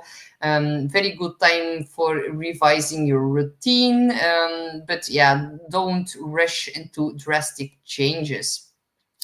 Mars is in your ninth house in Cancer. It's the dispositor of this eclipse. So it's like you have been experiencing a big drive and a big desire for learning new knowledge, for like traveling, and all these things can like really add to your spiritual growth. Maybe some of you Scorpio is going to feel like motivated to expand your knowledge, pursue higher education, and really it's a good time to like really embark on a journey of self-discovery, Aries, and a journey that maybe gives you space to like reclaim your inner authority, and can be like quite emotional if you travel during this time as well. However, really like balance your work and your commitments with a desire for adventure. But if you have too much risk and too much adventure now, it may also create a bit of tension with this eclipse. It depends on the aspects it makes in your chart. So yeah, pace yourself and avoid impulsive decisions, especially regards traveling right now, or long-term commitments, or like taking on too much of a burden at work that is like negatively impacting your health. If you do change something about your job, make sure that it contributes to your health and well-being. So good luck, my dear Scorpio. Then we have Sagittarius, Sun, Moon, or Rising. Yeah, cool, Sagittarius. I mean, come on, look at this. This is so cool because you're a fire sign. It's taking place in a fire sign. If you're a Scorpio, a Sagittarius rising, it is happening into your fifth house of fun and romance and children. And okay, yeah, this is cool. I love this chart. So yeah, it's like a fiery reset in your creativity and love relationships, romance, your self-expression, your pleasure, your fun. Yeah, hobbies are found in the fifth house, artistic endeavors, children, kids. Yeah, it's like this is an exciting period for passion projects, for dating new people, and it could lead to like a personal reinvention in which you like completely express yourself in a new way. It's like the grand finale of the Aries eclipse, Aries Libra eclipses. So yeah, Sagittarius could feel like a strong surge to like, or like inspiration to like start new creative ventures, maybe embrace a new form of self-expression, rekindle a romance. And if you're hoping to have children, this eclipse could like bring pregnancy related news. So there could be a shift in family planning. I'm just like letting you know, if you don't want kids, be careful with having too much fun in this house, because it could lead to a long-term commitment, a lifelong commitment. Oh my God, I think it's so crazy. People who have kids, it's like, oh my God, that's forever. I'm just like an Aries, and I have like Saturn and Capricorn on the cusp of the fifth house. So for me, it's like, oh my God. But it's not like this for everyone. So it's just like my limiting beliefs like this, I guess. So Mercury is retrograde as well in your fifth house, have been going retrograde in your fifth house. So yeah, for you, Sagittarius has been like a time to rethink love, creativity, and your self-worth. And you might have bumped into a partner from the past. Reconnecting with past romantic interests is a possibility as well. And also a good time to like revisit old creative projects, or like things that like brought you joy in the past. It's like a very good time to like reignite that with the fiery eclipse in Aries. So think about what brings you joy. Make time and space to implement them right now. A new seed is being planted in that area. So yeah, it's a very, very cool placement for you guys. However, with all the retrogrades in this house, there can be some miscommunications. So yeah, patience is necessary before making like big romantic decisions and taking like these risks in love and being too impulsive because you feel the hot, fiery spring energy into your pants with this in the fifth house. So I just like want to warn you for that. Do not take risks. Do not be impatient with lovers, otherwise you might scare them away with your Aries impulsiveness. So Mars, the dispositor of this eclipse, is into your eighth house, and in the eighth house is the house of Scorpio, so rather intense placement. But it's definitely enhancing the baby making qualities here. So again, Mars in the eighth can also stir up deep emotional transformations. You might feel more intense in regards to you might feel more emotionally vulnerable. That's like a better way of putting that. Yeah, it's especially regarding intimacy with Mars in the eighth. So it's also about trust. It's also about shared resources. So yeah, it's also about financial matters such as debt, loans, investments. All these things are involved as well. So do not make any impulsive financial decisions. Instead, it's like a period for like reflecting on like your personal security and your emotional vulnerability. And maybe when you inject more fun into your life, you're going to be more able to open yourself up and to be more vulnerable with others. So yeah, beautiful placement, beautiful energy. I'm very curious what is going to happen for you, my dear Sag, and let me know in the comments below if you are feeling this frisky, feisty energy into your house of fun. I wish you a lot of joy in the next days to come. And Claudia, hi Claudia. Hello Astrid, hello Star family, wishing you well. Thank you for your insight. Big hugs sent your way. Oh, Claudia, you are so sweet. Thank you so much, Claudia, for joining, and I'm sending big hugs your way. Okay, then we have Capricorn, Sun, Moon, or Rising. Dear Capricorns, you are gonna have this solar eclipse into your fourth house. Fourth house is an angular house, so of big importance for you, my dear Capricorns. It's gonna bring major changes in your home, family, your emotional foundations. The fourth house governs real estate, your ancestral lineage, your roots, your personal security, and also your parental relationships. So yeah, the bond with your parents, especially your mother. So some caps might move, might renovate. Some of you are going to experience some family changes in the or dynamics in them. And it's like planting a new seed about like how to redefine your sense of belonging. It could also be like a deeply emotional period, like new moon on steroids in your fourth house of emotions into Aries, very fiery, feisty, very blunt. So yeah, could be, yeah, it could also bring up like family conflicts or personal reflections on your childhood wounds. Mercury has been going retrograde in your fourth house as well. It's time to rethink your living arrangements, your family dynamics, your emotional stability, how your upbringing is still affecting your emotional stability up until this day. So yeah, these old things that can be re-triggered now with this eclipse, it is time to like let them go. There's a new seed that's being planted in your home area. So yeah, some like the best thing for Capricorns is like emotional processing before like moving forward. Maybe some Capricorns might need a little bit more time before they will start decorating or start something in their family dynamic.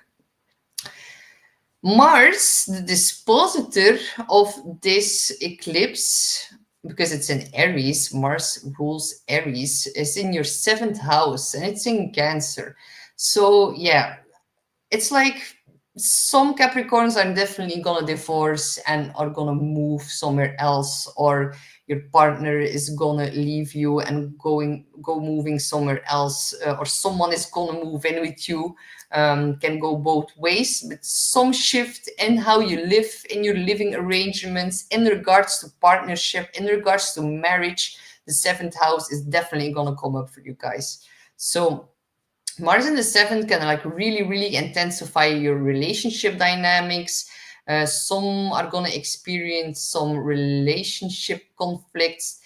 Can also end up in the way of like having increased passion for your partner. But yeah, then you need to be like emotionally very vulnerable and not be on the defensive, because it's in the sign of Cancer. So Mars in the sign of Cancer, like there's like this emotional, there's like this dual receptivity. Mars belongs to Cancer, and the new Mars belongs to Aries, and this new moon belongs to Cancer. So they're like in each other's signs.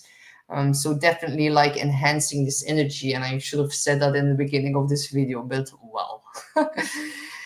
So some Capricorns are also gonna like maybe encounter some power struggles with their partner. Yeah, this transit like really urges you to like address unresolved relationship tensions while like balancing your personal and family responsibilities. So it's a bit tricky one, because it happens in like angular houses for Capricorn. So this is always a bit more it's a bit more in your face, and it's very dynamic, very yeah, it's coming up in a bigger way than, for example, if it's in the 2nd or the 5th house. So if you do notice that your partner is a bit more on the offensive, triggering your deep-seated emotions into the 4th house, just know, don't make like a rushed impulsive decision right now. All the things are still going retrograde, so it's better to wait until the end of April to make like a very big decision in regards to your relationship, but also in regards to your home and living situation. So definitely a new seed is being planted in your emotions, and how you process them as well, and how that affects your partnerships. So good luck, my dear Capricorn. The next one is Aquarius, Sun, Moon, or Rising. You are having a big communication reset, because you have this solar eclipse in Aries in your 3rd house. So this is marking like a powerful new beginning in communication, in learning, and how you express yourself. It's also in regards to like neighbors, siblings, and your local environment, because the 3rd house also governs writing, speaking, short distance travel as well. Some of you Aquas are gonna launch a new project, start a course, a study, or redefine how you like communicate your ideas. So the 3rd house is also being on the road. So maybe some Aquas are gonna buy a new car. Maybe they have to, because Mercury has been going retrograde through their 3rd house, and maybe some cars broke down. Definitely for some Aquas. Wait to buy a new car until Mercury is direct, but if that happens for you, you have a new seed here being planted. So there's like a big new start in that. Be a bit more be a bit more careful with road rage, maybe also from you, but also from others. Aries is a very feisty house, and it's also a sign where conflicts can happen on the road, with siblings, with neighbors. That's all the 3rd house stuff.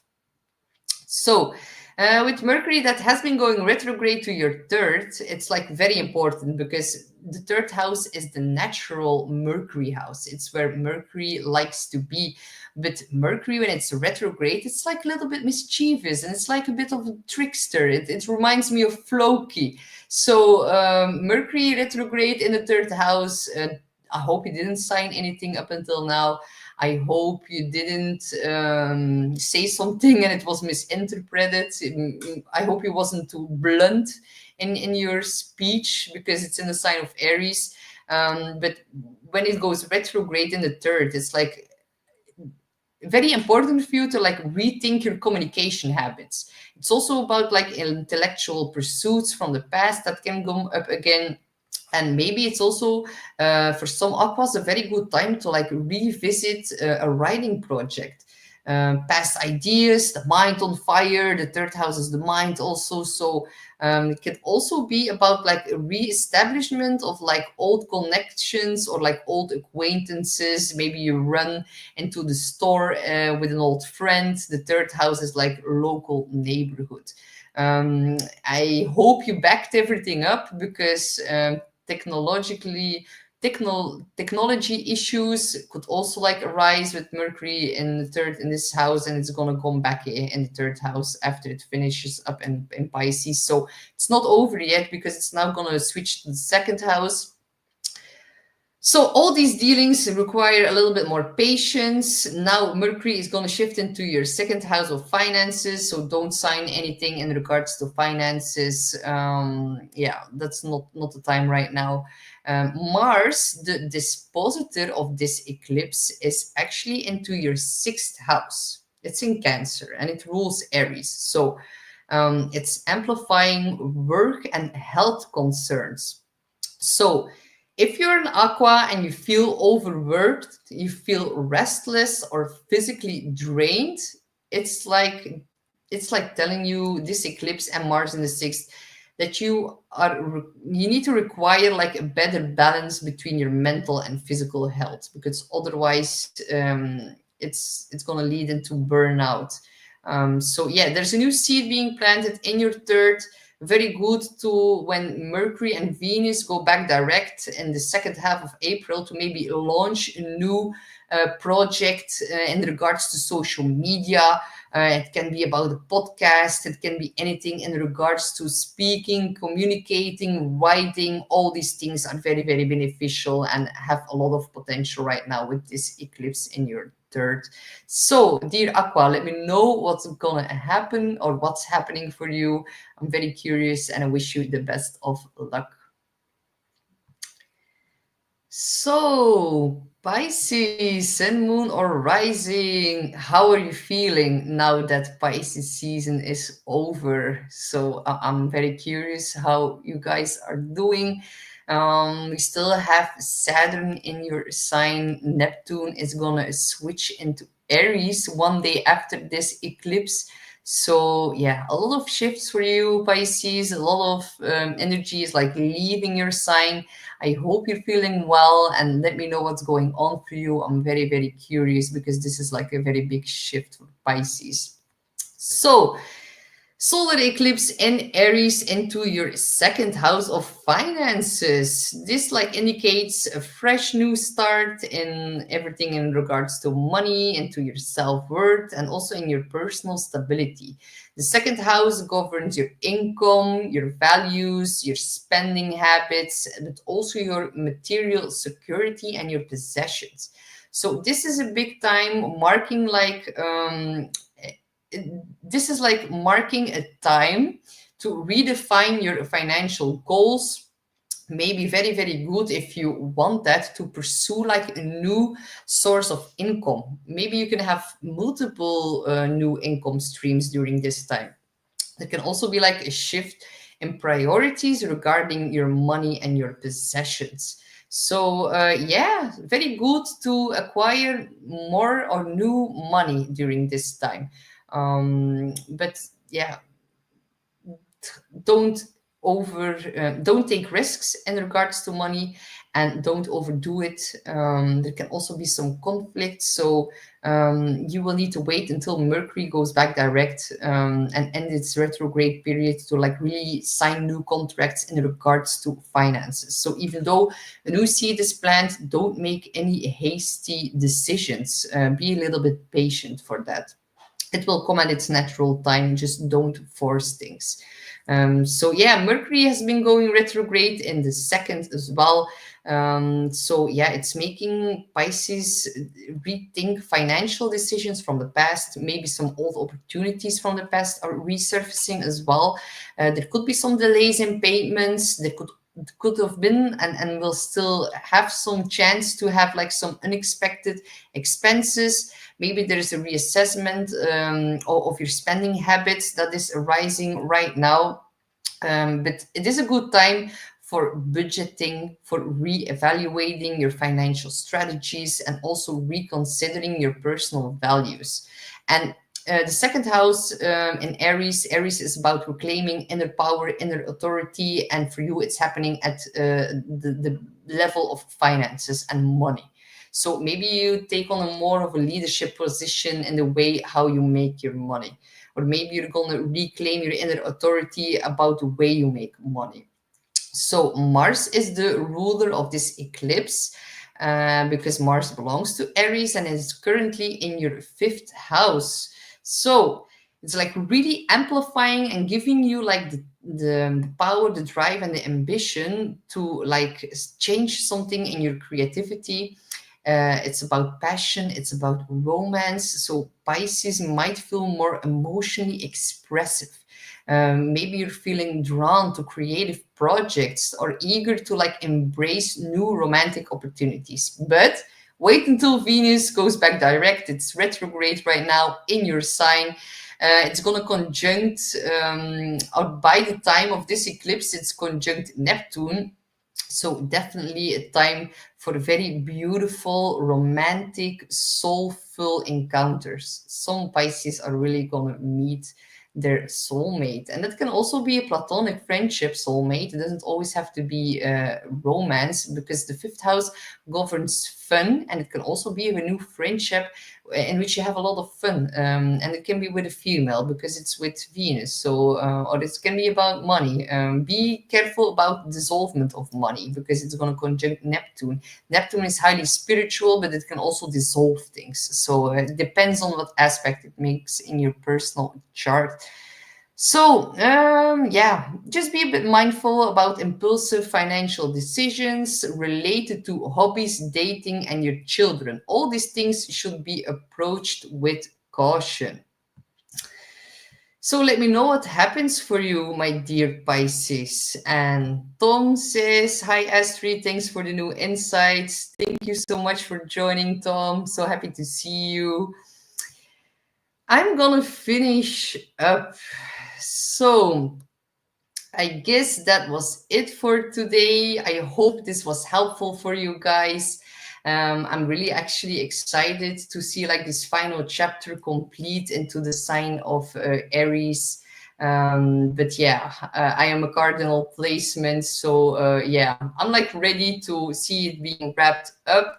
And I know with the lack of fire energy and the lack of fire planets, a very big shift is coming, because one day after this eclipse, Neptune is going to shift into the sign of Aries. Then by the end of May, Saturn will join and will also pop into Aries, and I'm going to make different videos about that, because it's just so much is happening. So yeah, sometimes I wish as an Aries that I didn't have to sleep. I would know what to do with all the time that I'm like sleeping. So I wish you all the best of luck, and I hope you don't encounter any conflicts with this Aries energy, and I hope you can channel the positive manifestation of Aries, and I hope that you can like reclaim your inner authority and really embody the warrior archetype, but in a sweet, loving way. So I wish you all the best of luck, guys, and I will see you again next time. Bye. Ah, Becca. Oh, I'm just reading your comment. It's always helpful. Thank you, Astrid. Thank you for joining, Becca. Sending a very, very big hug your way. Bye bye.